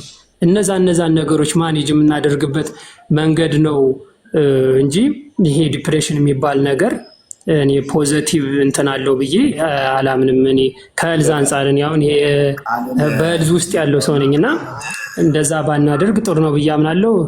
ጨምርበትና ቃል ከዛ ወደሚቀጥለው እንሄዳለን። እሺ ቃል ያው ለቮካብለሪ ተብሎ በመሀል ገብቶ እኮ አይ ጭንቀትና ዲፕሬሽን ማን ነው ድባቴ የሚባለው ሁለቱን እንድንለይ ለማለት ነው። ለዛ ነው የተቀረበሽ። ጨርስ ሀሳብንና ያ እኔ ስጨርስ እንግዲህ ያው መቼም እዚህ ጋር የኔ ሀሳብ ገብቷችኋል ብዬ አስባለሁ በተወሰነ መልኩ። እኔ የሰው ልጅ ዲፕረስ መሆኑ ተገቢ ነው ብዬ አምናለሁ። ዲፕረስ የማይሆን ሰው እንደውም መጨረሻው ይከብዳል ብዬ አስባለሁ። ያም የሚሆንበት ምክንያት የተለያዩ ምክንያቶች አሉ። የዲፕሬሽን ምክንያቶች ቅድም እንዳልኩ ነው። በሰውነት ዲፕሬስ የሚሆኑ ሰዎች አሉ፣ በድህነት ምክንያት፣ በመልካቸው በምን ሁለት አይነት ዲፕሬሽን አይነት ታይፖች አሉ። እኛ ኮንትሮል የምናረጋቸው አሉ፣ እኛ ኮንትሮል የማናረጋቸው ሰው አሉ። ለምሳሌ በተለያየ መንገድ ለምሳሌ በቁመት፣ በመልክ፣ በሰውነት ቆዳ፣ በተለያዩ ነገሮች እነሱ ዲፕሬሽን ራስን አለመቀበል ነው። ያ ራይት አይደል? ያ የሚቀይሩት ነገር አለ። ግን እነሱ የማትቀይሩት ነገር ላይ ተፈጥሮ ላይ ራሱ ያ ማንነታችሁን የአይደንቲቲ ክራይስ ይባላል። ራሳችሁ መቀየር አትችሉም። በቃ እናንተ የተፈጠራችሁት ራሳችሁ ናቸው። ግን እናንተ መቀየር በምትችሉት ለምሳሌ ቀደም እንዳልኳችሁ ነው። አንድ ሰው ብሉፕሪንቱ ነው። አንድ ሰው አንድ ወንድ ምሳሌ ልስጣችሁ፣ ቅድም በሴት ስለሰጠው አንድ ወንድ ከ20 ዓመቱ ጀምሮ እስከ 40 ዓመቱ ሲሰራ ከሌሊት ተነስቶ መስራት ሳይፈልግ መማር ሳይፈልግ ራሱን ታግሎ ተምሮ ራሱን ፋይት አድርጎ እንትን ብሎ አንደኛው ደግሞ ሴት ሲያባርር ሲጠጣ እንትን ሲል ከርሞ መጨረሻው እድሜው ላይ በ40 ዓመቱ ምናምን ሚስት ሲፈልግ ወር ደግሞ ህይወት አልሳካ ሲለው ዲፕረስድ ቢሆን የማን ጥፋት ነው? ያ የጊልቲ ስሜት የራሱ ስሜት ነው። ለምን እንወሻሻለን? አብዛኛው ሰው ያለ አግባብ የፈለገውን ሲበላ እንትን ብሎ ሳይመርጥ ሲበላ ከርሞ ሰውነቱ ልብስ እንዳያለብስ ሆኖ ቢያስጠላው ራሱን እስኪጠላ ድረስ ቢጠላ የማን ጥፋት ነው? የራሱ ነው። ስቲል በጊልቲ ነው አብዛኛው። እንደውም ዲፕሬሽን የሚመጣው በጊልቲ ነው። እኔ በዛ ነው ማምነው። ቀደም እንደተባለው ነው ዲፕሬሽን። ጭንቀት ደግሞ ወር ደግሞ ዲፕሬሽን ለእድገት መሰረት ይሆናል። ለምሳሌ ጂም ሄዳችሁ የምታውቁ ሰዎች ጂም ሄዳችሁ አንስታችሁ የማታውቁትን ብረት ስታነሱ ሰውነታችሁ ይጨነቃል። ያኔ ነው የዛኔ ነው የሚያድገው። ላይክ ደግሞ ያነሳችሁ ግን ሰውነት የሆነ አይምሮም እንደዛ ነው። አይምሮም ስታስጨንቅ ስትመራመር ነው ብዙ ነገሮች የሚያድጉት። ዝም ብሎ ብቻ አውቶ ፓይለት የሚባል ኑሮ አለ። በውጮቹ በጣም የታወቀ ነው። አውቶ ፓይለት ነው። ይንቀልፍ ይነሳል ከእንቅልፉ በቃ እኔ ለእኔ በቂ ነኝ፣ ምንም ራሱን ለመለወጥ የሚያደርገው ነገር የለም። የሆነ ሰዓት ላይ ሲነቃ በህይወቱ ከሰው በታች ነው። ሌላው ሰው ያያል። እኛ ስላላልነው እኮ አይደለም። አንድ ሰው ሰውነቱ ማያምር ከሆነ ገንዘብ ከሌለው ሰው ጋር ማወዳደሩ ተመራጭነት ስለሌለው ምን ስለሌለው ይጎደዋል። ያ ሳይኮሎጂካሊ ያንን ሰው ይጎደዋል። አሁን ፖይንቱ ምንድን ነው? ለምን ተጨነቀ አይደለም፣ ሪዝኑ ምንድን ነው የተጨነቀበት? ለምሳሌ በቁመቱ ከሆነ አንድ ሰው የተጨነቀው ያ ተፈጥሮ ነው። በቃ ያንም መቀበል አለበት። ያ ራሱ ምንም እንትን ይባላል። በሱስ ያላችሁ ቅድም ደግሞ በሱስ አላችሁ። በሱስ የተያዘ ሰው ምንም ማድረግ ኖ የምትጠጣ ከሆነ አትጠጣ። ይሄ ጭንቅላትን መቆጣጠር አልቻልክም ማለት ነው። እስኪ መጠጡ ተነስቶ ዘሎ በራሱ እጅ አፍ ውስጥ ይግባና እንየው። እጅህ አይደለ እንዲ አንስቶ አፍ ውስጥ የሚከተው ይሄ ሰልፍ ኮንትሮል ማጣት ነው። አሁን ፕሮብለሙ ምንድን ነው? አንድ ሰው ዲፕሬስ ስለሆነ ነው እንደዚህ የሚያደርገው። አይ ይሄ ነገር ነው አይደለም። ሱስ ያለበት ሰው ሱሱን ለማቆም የሚጠበቅበት ጭንቅላቱ ነው። ጭንቅላቱ እጁን ያዘዋል። እጁን አንስቶ አፉ ውስጥ ይከተዋል። አታርግ የሚባለው ነገር አያደርግም። ልታደርግ የማትፈልገውን ነገር የሚያስደርገ ነገር ካለ ያ ኮንትሮል እያጣ ነው። በራስህ ህይወትህ ኮንትሮል እያጣ ነው። ያ ደግሞ ዲፕሬሽን ያመጣል። ራስህ እንድትጠላ ያደርግሃል። የተለያየ ነገር ያደርግሃል። አጠር እናድርገውና ሰዓት እየሄደ ስለሆነ ቃል አሁን አንተ ምንድነው በአንተ እይታ ድባቴ ጭንቀት ሳይሆን ስትረስ አይደለም የምናወራው። አሁን አማርኛው ጭንቀት ስለሆነ ነው እንጂ ድባቴ ለሰው ልጅ ለአንተ ጥሩ ነው ማለት ነው። ያ ድባቴ ጥሩ ነው። እንደውም ለእድገት ይደርጋችኋል። ለምን ራሳችሁ እንድታጠፉ ምናምን ነው። ማንም ሰው ራሳችሁን አጥፎ ብሎ ስሜት ሊሰማችሁ ይችላል። አላጠፋም ብላችሁ ራሳችሁን መታገል ነው። ለምን ነው የምትፈሩ? አይ ድባቴ ተሰማቸው መሰማቱ መጥፎ ከሆነ ለምን ከጭንቅላታቸው ጋር ይታገላሉ? ይቀበሉት እንጂ። አልገባኝም ፖይንት። ድባቴ ቆንጆ ነው አይደለ? ቆንጆ ነው ማለት ቆንጆ ማለት ጥሩ ነው ማለት አንተ ፖዚቲቭ ሳይድ አለ እያልክ ነው። ኦኬ ለምሳሌ አንድ ሰው ወፍራም ከሆነ በወፍራምነቱ ሼም ከተሰማው በጣም ጥሩ ነገር ነው። የስ በጣም አሁን ድባቴ ያዘው ይሄ ድባቴ የገባ ሰው አሁን በምንም አይነት መንገድ ድባቴ ውስጥ መግባቱ ቆንጆ ከሆነ ማለት ያ ጥሩ ከሆነ ድባቴ መግባቱ ለምዶ ጭንቅላቱ የሚያሳምነው ታዲያ ካሳመነው በቃ ውፍረቴ የተፈጥሮ ነው ቁመቴ የተፈጥሮ ነው ብሎ ያንን ድባቴ አክሴፕት ማድረግ ነው ያለበት ወይስ ጭንቅላቱ ማሳመን ነው ያለበት? ሁለት የተለያየ ነገር ነው። ለምሳሌ ያወራኸውን ሁለት የተለያየ ነገር ነው። ለምሳሌ ድባቴው የመጣው በሰውነቱ ምክንያት ከሆነ ሰውነቱ ድባቴው ማጥፋት ሳይሆን ያለበት ምክንያቱም ድባቴው ማጥፋት ስለማይችል ተቀብሎ ሪዝኑን አውቆ ኤክሰርሳይዝ መስራት፣ የሚበላውን መቆጣጠር፣ ራሱን መቆጣጠር፣ ጂም መስራት ባይፈልግም ጠዋት ተነስቶ ከስራ በፊት መሮጥ ያ ድባቴውን ያጠፋዋል። ግን ልጨርስልህ ግን ድባቴውን እንትን ማለት አያስፈልግም ብሎ ጭራሽ ድባቴ የማይሰማው ሰው ከሆነ ግን ውፍረቱን ጭራሽ ሳያስበው እኔ በቂ ነኝ ብሎ እዛው ሰውነቱ ሳያምር በስትክክል እንደ ሰው ሆኖ ሳይችል ከሚኖር ድባቴ ኖሮት ያ ድባቴ ራሱን ቢቀይረው ይሻላል ብዬ አስባለሁ። እኮ አሁን ወፈረ ያ ልጅ ስፖርት ሰራ እቀየራለሁ። ስለዚህ ልጅ ምንድን ማድረግ ያለበት ውስጡ ማሳመን ያለበት አይደል? ውስጡ ማሳመን ያለበት ስለ ዲፕሬሽኑ አይደለም። ውስጡ ማሳመን ያለበት ውፍረቱ የመጣው ዲፕሬሽኑ የመጣው በውፍረቱ ነው። ውፍረቱ የመጣው ደግሞ ራሱን ኮንትሮል ባለማድረጉና ራሱ ላይ ባለመስራቱ የራሱ ጥፋት እንደሆነ ማመን ያለበት። ስለ ዲፕሬሽኑ አልምናወራም። ካመነማ እንደዛ አሁን በምትል ሎጂክ ራሱ ካመነ ልጁ እንትኑ ይጠፋል እኮ ድባቴው ይጠፋል። ካመነ አሳመነ። ስለዚህ ምንም ድባቴ አይኖርበትም። ውፍረቱ እስኪጠፋ ግን ድባቴው ይኖራል። እኮ ድባቴው እንዲኖራል የሚፈለገው በአንተ ዘንድ ፖዚቲቭ ነው። ድባቴው እኮ ያስፈልጋል የምልህ ከወደቀበት ቦታ ለመነሳት ነው። ሰው እኮ ከባዶ ሜዳ ጥሩ ኑሮ እየኖረ እኮ ድባቴ ሊኖረው አይችልም። ሞስት ላይክሊ ድባቴው እኮ ሪግሬት ጸጸት እኮ ነው። ሌላው አማርኛ እኮ ይሄ ሰውዬ ባላግባብ በመብላቱ የሚመጣው ጸጸቱ እንዲለወጥ ይረዳዋል። አንዳንድ ሰው ለምሳሌ በኃጢአት አሁን በአንተ በሚገባ ኤግዛምፕል አንድ ሰው ኃጢአት ሰርቶ በኃጢአተኝነት ስሜት ከተሰማው ራሱን ለመለወጥ ይጥራል። አንዳንድ ሰው ግን የልምድ ኃጢአት የሚባለው ነገር አለ ቤተክርስቲያን አይደለም። በኃጢአቱን ተለማምዶት በቃ ጥሩ ነው ብሎ ጭራሽ ኃጢአት መሆኑን ይረሳውና በቃ ጥሩ ነገር ነው ብሎ ይተወዋል። ያ ከሆነ መቼም አይለወጥም። በኃጢአቱ ከሆነ መጨረሻው መጥፎ ነው የሚሆነው አይደለም። ግን አንድ ሰው ኃጢአት ሰርቶ ጸጸት የሚሰማው ከሆነ ሁል ጊዜ የሚጸጸት ከሆነ አሁን ንስሐ መግባት አለብኝ ይሄ ነገር የሰራሁት ነገር አንዳንድ ሰው መጠጥ ታደርጎ የሆነ ነገር አድርጎ የሚጸጸት ከሆነ ያ ጥሩ ስሜት ነው። ጥሩ ስሜት መሆኑ እኮ እንዲመለስ ነው እንጂ ጸጸት እኮ ጥሩ ስሜት አይደለም። በቤተክርስቲያን እኮ ጸጸት ጥሩ ስሜት አይደለም። ግን ያንን ጸጸት መጸጸቱ ወደ ጥሩ መንገድ የሚያመጣው ጸጸት መሆን አለበት ነው። መቀየር ይችላል። ካሁን በኋላ እንደዚህ አላደርግም፣ ካሁን በኋላ ኃጢአት አልሰራም፣ ውስጤን እንዳይጨንቀኝ። ከይቅርታ ጋር የድባቴን ትርጉም ትነግረኛለህ? ገብቷል ድባቴ ምን እንደሆነ? ኤክስፕሌን ያድርግተው ይጨርስና እኛ ሁላችንም አይዲያ ስላለ እነሱ ይጨርስኩ ለሌቴም ኤክስፕሌን እና ማርያም ተረድተኛል አይደለም?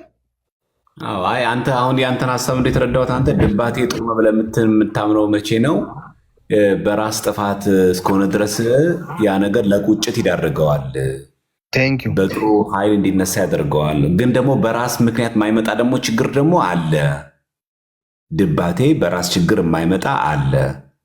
አሁን ቅድም እንዳልኩ ለምሳሌ ለማግባት ፈልጋ ብዙ እየጣረች መታ፣ ግን የእሷ ታናናሾች እያገቡ በጣም ከፍተኛ በቃ የቤተሰብ የጓደኛ ነቆራ የበዛባት መቼ ነው የምታገቢው መቼ እንደዚህ የምትላለች ኃይለኛ ድባቴ ውስጥ ገብታለች።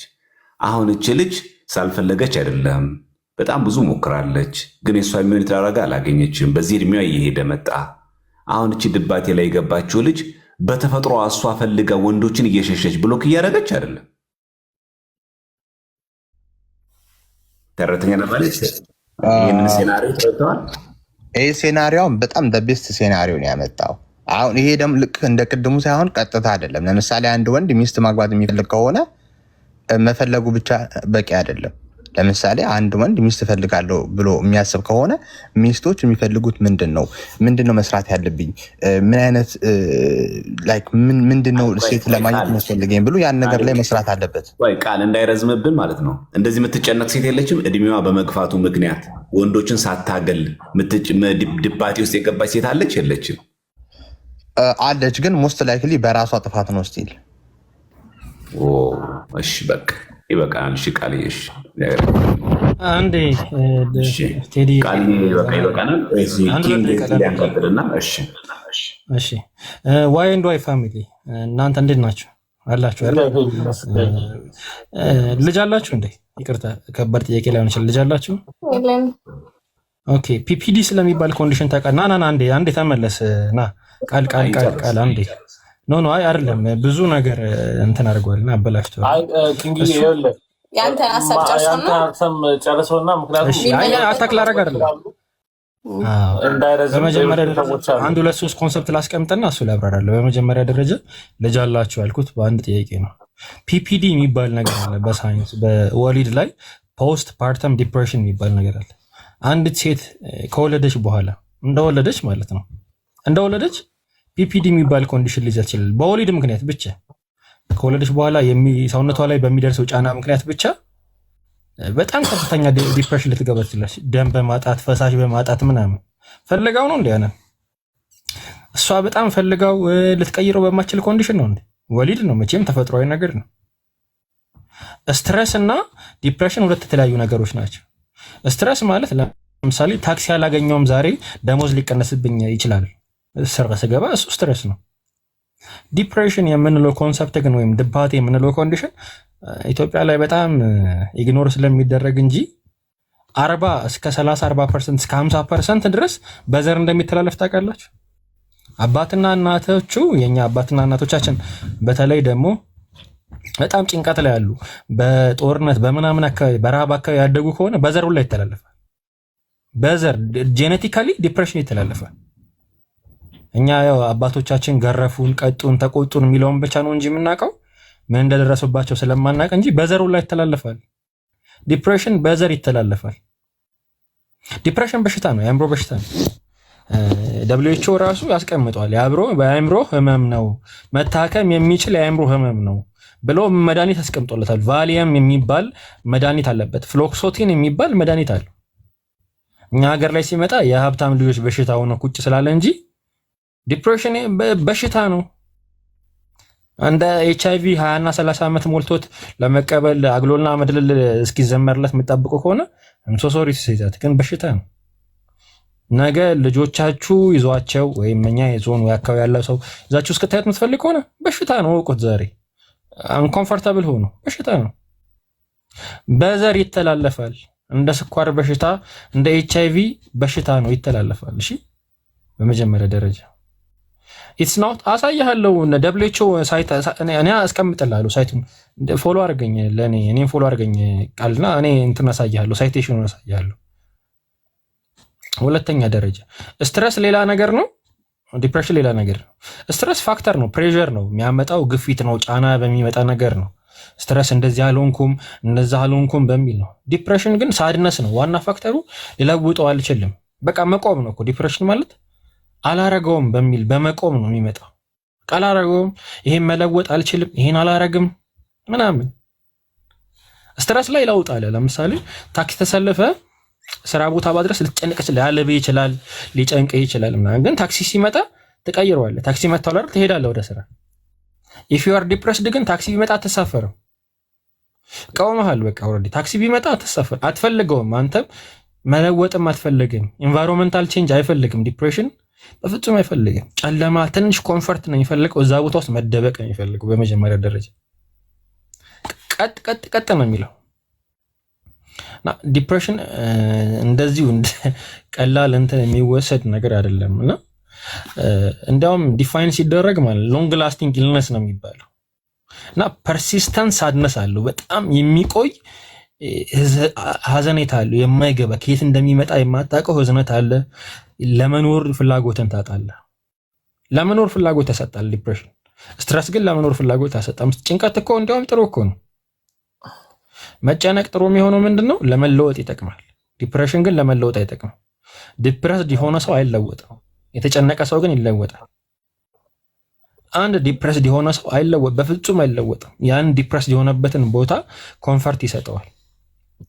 ምን ማለት ነው? ይሄን ስል ለምሳሌ አንድ ወፍ ለራሷ ጎጆ ታዘጋጅ ሳር እንደምትሰበስበው ዲፕረስድ የሆነ ሰው ሲቀመጥ ራሱ ላይ መሸፈኛ ነው የሚፈልገው። ሱሱን በለው መሸፈኛውን፣ ጋቢውን በለው ነጠላን በለው ራሱ ላይ በቃ ጥሩ የሆነ ዲፕሬሽኑን የሚሸፍንለት ሰው ይፈልጋል። ሰዎችም አካባቢውንም ሶሳይቲንም ምናምን ይሰበስባል። የጨነቀው ሰው ይቀየራል። በነገራችን ላይ ለምሳሌ ረጅም ሰልፍ ያስጠላው ሰው ነገ የራይድ ይፈልጋል እና የራይድ ወይ ለራይድ ይሰራል፣ ወይ ራይድ መኪና ይገዛል፣ ወይ ራይድ ይከፍላል። በቃ በሆነ ኬዝ ይቀይረዋል። ስትረስድ ሲሆን በጣም ሰው ሲጨንቀው ለውጥን ያስባል። ዲፕረስድ የሆነ ሰው ግን ለውጥ ያስባል። ያለበትን ቦታ ኮምፎርታብል ነው ማድረገው። ያ ኪንጎ በጣም እናመሰግናለን። በጣም ነው ያበራራልን። አንተሬም ለመጨመሪያ ዲፕሬሽን ማለት በአንድ ሲንግል ኮዝ ብቻ የሚመጣ ነገር አይደለም። ያ ሲንግል ኮዙ ተደራርቦ ዲፕሬሽን ደረጃ የሚደርሰው በአንድ ብቻ አይደለም።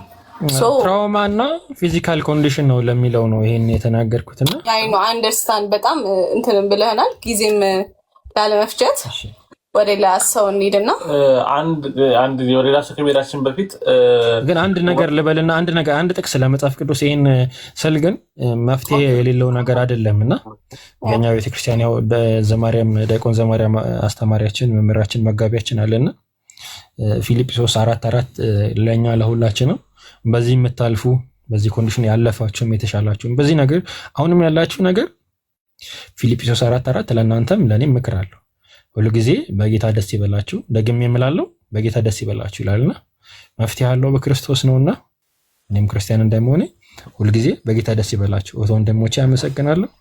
ሁሉ ጊዜ በጌታ ደስ ይበላችሁ። እሺ ቴንክ ዩ በጣም ሌላ ሰው ከመቀጠሉ በፊት ቴዲ አለ አለ አለው። በጣም ነው የምናመሰግነው። በጣም ብዙ ሀሳቦችን ሸራሽሯል። ያው ዋናው ሀሳብ ሰዎችን ማስተማር ስለሆነ ያልተነሱ ያልተጠቀሱትን ሀሳቦች ማንሸራሸር ስለሚገባ በተለይ ኪንግ ጁሊያን በጣም ጥልቅ የሆነ ሀሳቦችን ያቀረብክልን ከልብ እናመሰግናለን። በተለይ እንደዚህ ውይይቶች መነሳታቸው እንደዚህ በጣም ይጠቅማል። እንደውም ለሁሉ ጊዜ ራሱ ኪንግ ጁሊያን ባጠፋ በጣም ቆንጆ ነው። በጣም ጥሩ ሀሳቦች በተለይ ከሳይንስ ጋር የተያያዙ ጉዳዮች በጣም አሁን ይሄ ምንድነው የሚጠቅመን በለምን ላይ ድባቴ ምንድነው ጭንቀት ምንድነው መጀመሪያ ስለምን ብዙ ጊዜ ቃላቶቹ ሲጠፉብን እንጠቀመዋለን በተዋራሽነት ግን ሁለቱ ይለያያል። ቀደም ደግሞ ካል ከሚገኘው ደግሞ ከተናገው ላይ ደግሞ አንድ ሰው እኮ በአንድ እኮ በቅናት ተነስቶ በበጎ ቅናት እኩል ይሳይችል። ለምሳሌ ለምትበልጠው ጸጋ ቅኑ ያል መጽሐፍ ቅዱስ ቅኑ ለመታአቢ ጸጋ ይላል እኮ ግዕዙ ራሱ ምን ለማለት ነው? ለፍቅር ቅኑ ይላል። ለፍቅር ቅኑ ማለት ነው ልክ በቃ ሰው ተፋቅሮ ሲኖር እንደዛ አብራችሁ ተባበሩ። ሰው ለዚህ ለሰላም ለፍቅር ሲሰራ እናንተ በተንኮል ሌላ ነገር የጎለጎላችሁ ነገረኛ አትሁኑ ለማለት ነው። ለቅኑ ለበጎ ነገር ቅኑ። ኤልያስ ትርጉም ምንድነው? ነብዩ ኤልያስ የስሙ ትርጉም እኮ ቀናተኛ ማለት እኮ ነው። ለምን? ለእግዚአብሔር አገልግሎት ለእግዚአብሔር አምልኮ ቀናተኛ። በዓል የሚባል ጣዖት እንዴት ያመልካል ሰው? እግዚአብሔርን የመሰለ እግዚአብሔር ፈጣሪ እያለ ከሰማይ ዝናብ እያዘነበ በፀሐይ እያበሰለ በዝናብ እየመገበ ያለ እግዚአብሔር እያለ እንዴት ጣዖት ቀርጸው በዓል የሚባል ጣዖት ያመልካሉ ብሎ ሰማይ ዝናብ እንዳይዘንብ ዘጋ። ቀናተኛ ተባለ። አሁን ቀናተኛ ማለት እኮ በሰው ቀንቶ አይደለም፣ ለእግዚአብሔር አገልግሎት ቀንቶ ነው ቀናተኛ ማለት። ዳዊት ብሎ የለ በመዝሙረ ዳዊት የቤት ቅናት በልታኛለች ብሎ የለ። ልክ ቤትን እንዴት መነገጃ ያደርጉታል ብሎ ማለት ነው። ስለዚህ ቅናት ይሄ አሁን በጎ ቅናት አለ። ይሄማ ቆንጆ። ይሄ ግን ዲፕሬሽን አለማ የሚባለው ይሄ በብዙ መጨነቅ አለ። አንዳንድ ሰው እኮ ሳይጨነቅ ሲቀር አንተ አያስጨንቅም እንዴ ሰው ነገር የሚባል ሰው እኮ አለ።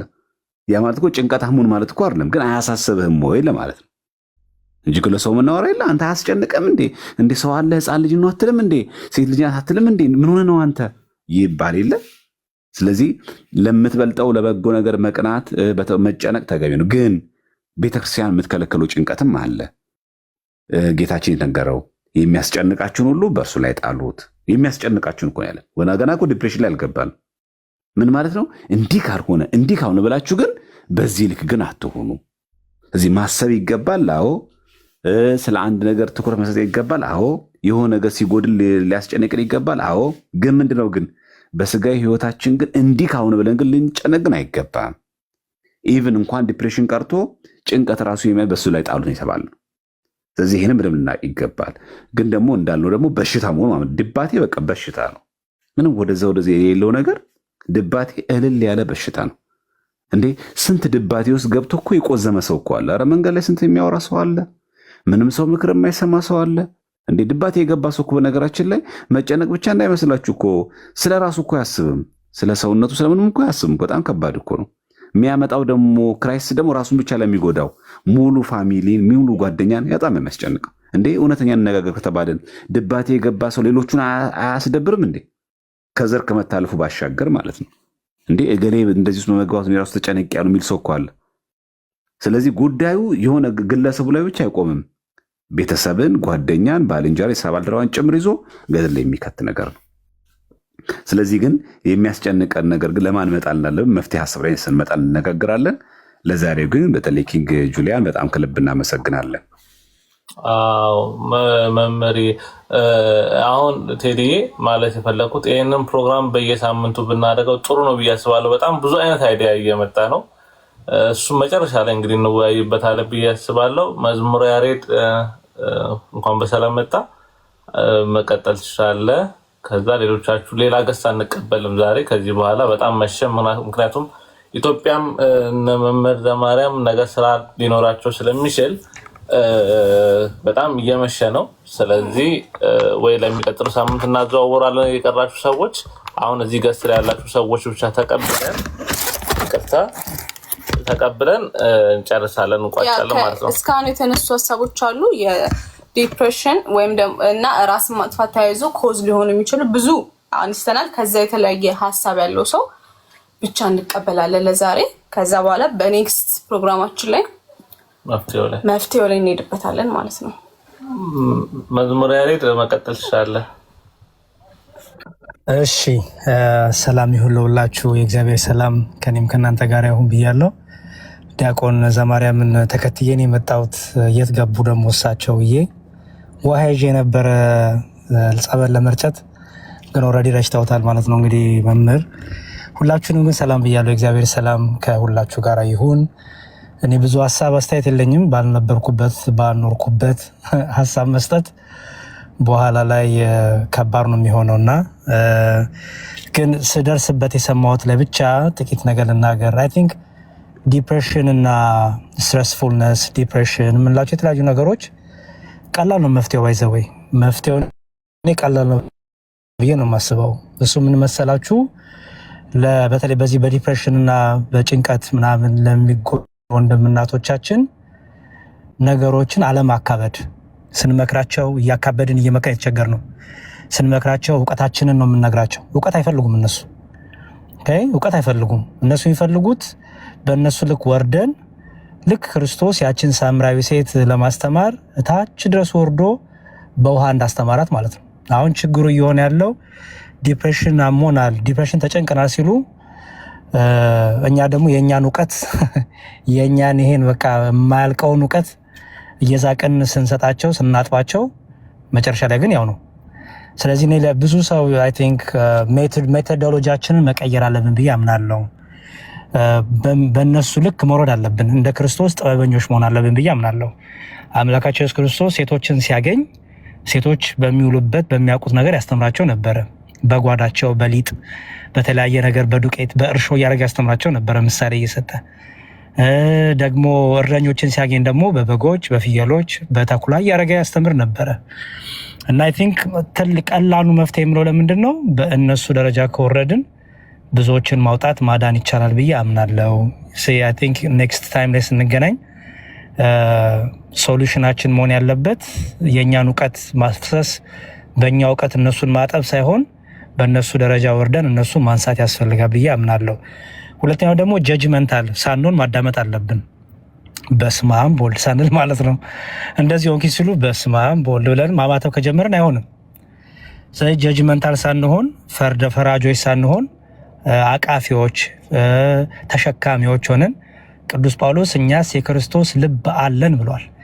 የክርስቶስ ልብን ይዘን ካወራናቸው ሁሌም ማቀፍ፣ ማያዝ፣ አለመፍረድ፣ ከባት ያበሳ መሆን። ምክንያቱም የብዙ ዲፕሬሽን ሪዛልት ነው፣ ባይዘበይ ውጤት ነው፣ የብዙ ነገር ጥርቅም ነው እና ያንን ጥርቅም ወደኋላ ሲኬድ ሲነግሩን ጀጅ እያደረግን ከሆነ ብዙዎቹ ራሳቸውን እንዲያጠፉ እንደሚያደርገው ጀጅመንት ነው ባይዘወይ እና ሊያማክሩ ይመጡና በእነሱ ቁስል ላይ እንጨት ምንሰዳለን ማለት ነው።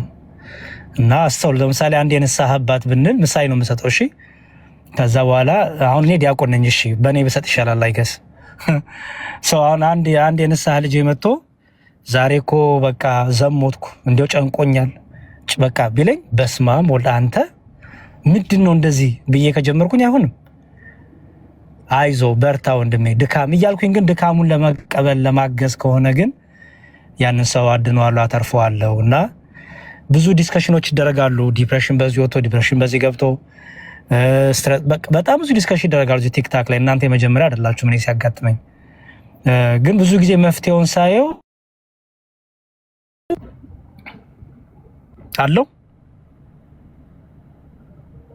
አለው ይሆን?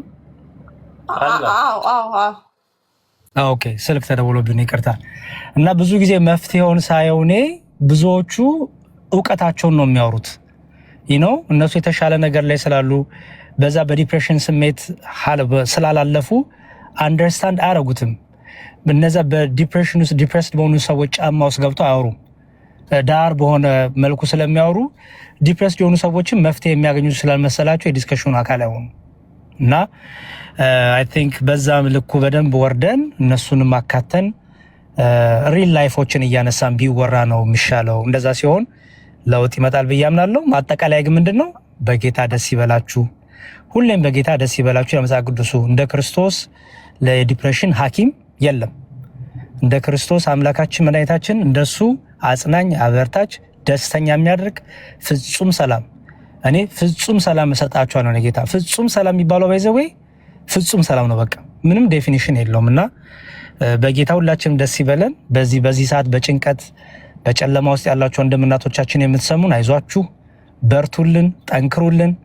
እኛም በብዙ ነገር ውስጥ የምናልፍነን፣ ግን እግዚአብሔርን ተስፋ አድርገን እግዚአብሔር ደስታችን፣ እግዚአብሔር ሞገሳችን፣ እግዚአብሔር ውበታችን ሆኖልን የቆምነን እግዚአብሔር ላይ መደገፍ ነው እና በዚሁ ሜሴጅ ላስተላልፍዬ ነው። እና በርቱ። የሚያዳምጡን በብዙ በወረቀት በበሽታ ሪሌሽንሺፕ ወርክአውት አላረግ ብሎ ስራ ማጣት ብዙ አይነት ዲፕሬሽን ያለው አይነቱ። ለዚህ ሁሉ ግን መፍትሄው እግዚአብሔር ነው እና በጌታ ደስ ይበላችሁ ለማለት ነው። በሌላ ቀን ደግሞ እንገናኛለን። አመሰግናለሁ ስላስገባችሁኝ። እኛም እናመሰግናለን።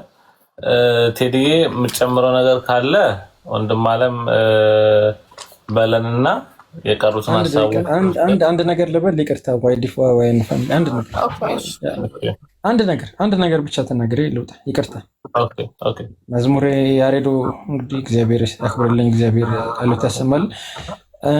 ለሁላችሁም ግን በተለይ ክርስቲያን ለሆናችሁ መዝሙረ ዳዊት ደገሙ፣ የነፍስ መድኃኒት ነውና፣ በተለይ ኦርቶዶክስ ለሆናችሁ መዝሙረ ዳዊትን ሳይኮቴራፒክ ነው፣ በቃ ሳይኮቴራፒ ነው መዝሙረ ዳዊት። በተለይ ዲፕሬሽን ውስጥ ላላችሁ ጥያቄውም መልሱ ምዛ ላይ ያለን ነው። እንደኔ ለወደቃችሁ፣ እንደኔ ለታመማችሁ፣ እንደኔ ለሆናችሁ፣ እንደኔ ዲፕሬስድ ለሆናችሁ መዝሙረ ዳዊት መልስ አለው። በእውነት ነው የምላችሁ መልስ አለው። ቆማችሁም ተኝታችሁም መዝሙረ ዳዊት ደግሞ እንጂ ያው እግዚኦ ማርነ ክርስቶስ የምትለው ቃል ራሱ ለኛ ቤተክርስቲያን ትርጉም አላትና እንደው ዲያቆን አስተማሪዎች እያሉ እኔ ማውራት ችግር ነውና፣ ግን በእውነት መዝሙረ ዳዊት ደገሙ። ፔን ያለው ኢን ማይንድ ነውና እዛ ላይ ሶልቭ ከተደረገ ሰውነት ይቀየራልና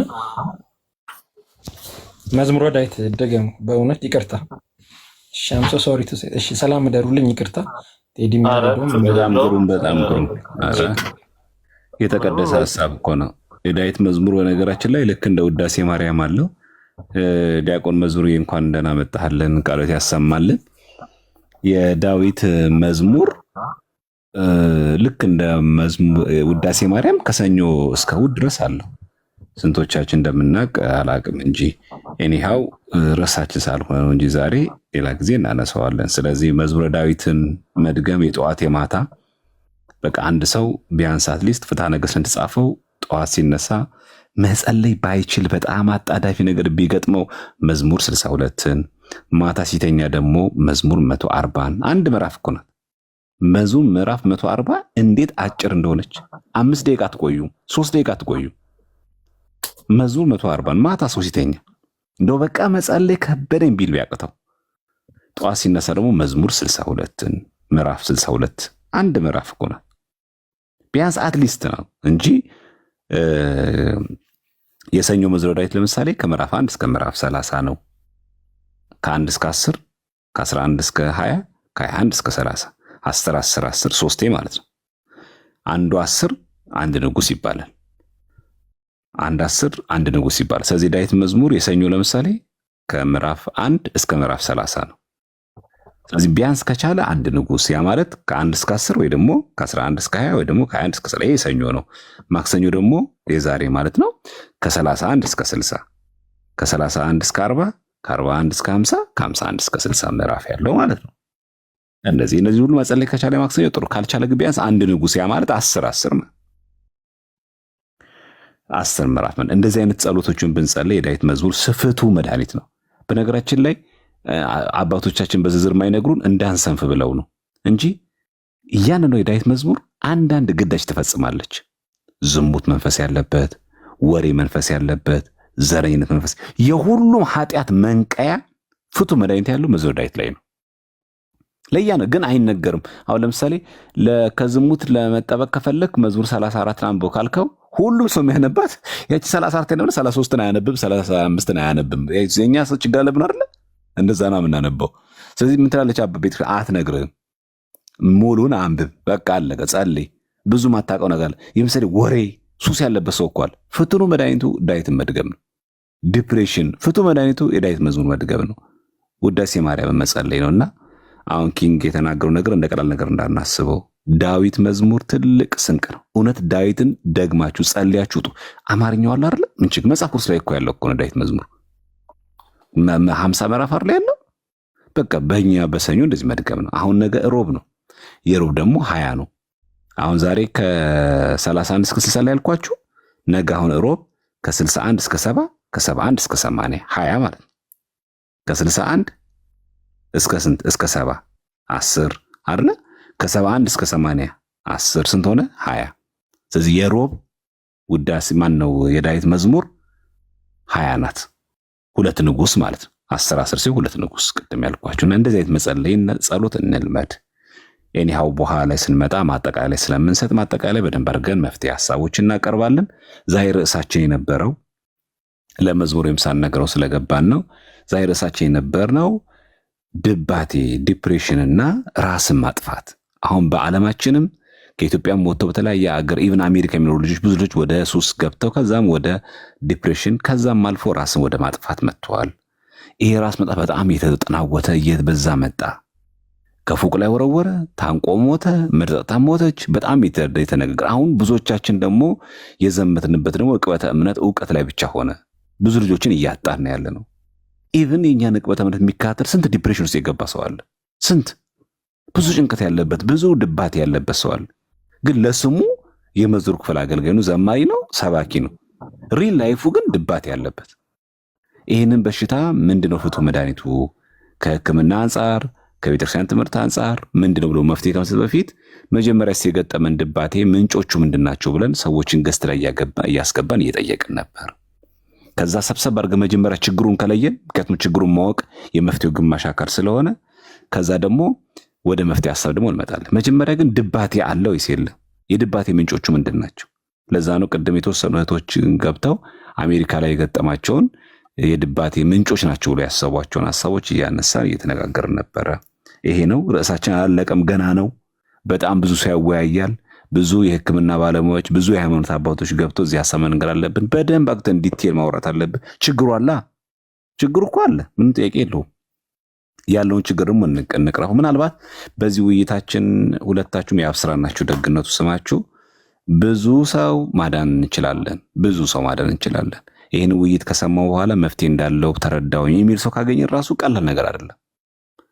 ስለዚህ በዚህ መንገድ ሰፋ አድርገን በተለይ ስነ ምግባር ጉዳይ ተኮሮችን በጣም ማንሳት አለብን። እንዲህ ወሬ ብቻ አውርቶ ማለፍ ሳይሆን በጣም ጉዳዩን ሰፋ አድርጎ ማሰብ ከሃይማኖት ብቻ ሳይሆን ከስነ ልቦና ባለሙያዎችም ከሕክምና ባለሙያዎችም መተንተን አለበት። የምር ግን ድባቴ በሽታ ነው አይደለም? መጀመሪያ እዚህ ጋር እንተማመን። ጤናማ ከሆነማ ይቀጥልልን እንዴ። ግን ድባቴ በሽታ ነው አይደለም? መጀመሪያ እንተማመንበት። በሽታ ከሆነ ኮዙ ምንድነው? ትሪትመንቱስ እንደ ሕክምና እንደ ሃይማኖትስ በደንብ አክተም ማየት አለብን። ስለዚህ ቲክቶኩን እንደው ለመልካም ነገር መጠቀም አለብን ለማለት ያክል ነው። እግዚአብሔር ያክብርልን። ወንድም ዓለም እኛን እግዚአብሔር ያክብርልን ማለት ያለብን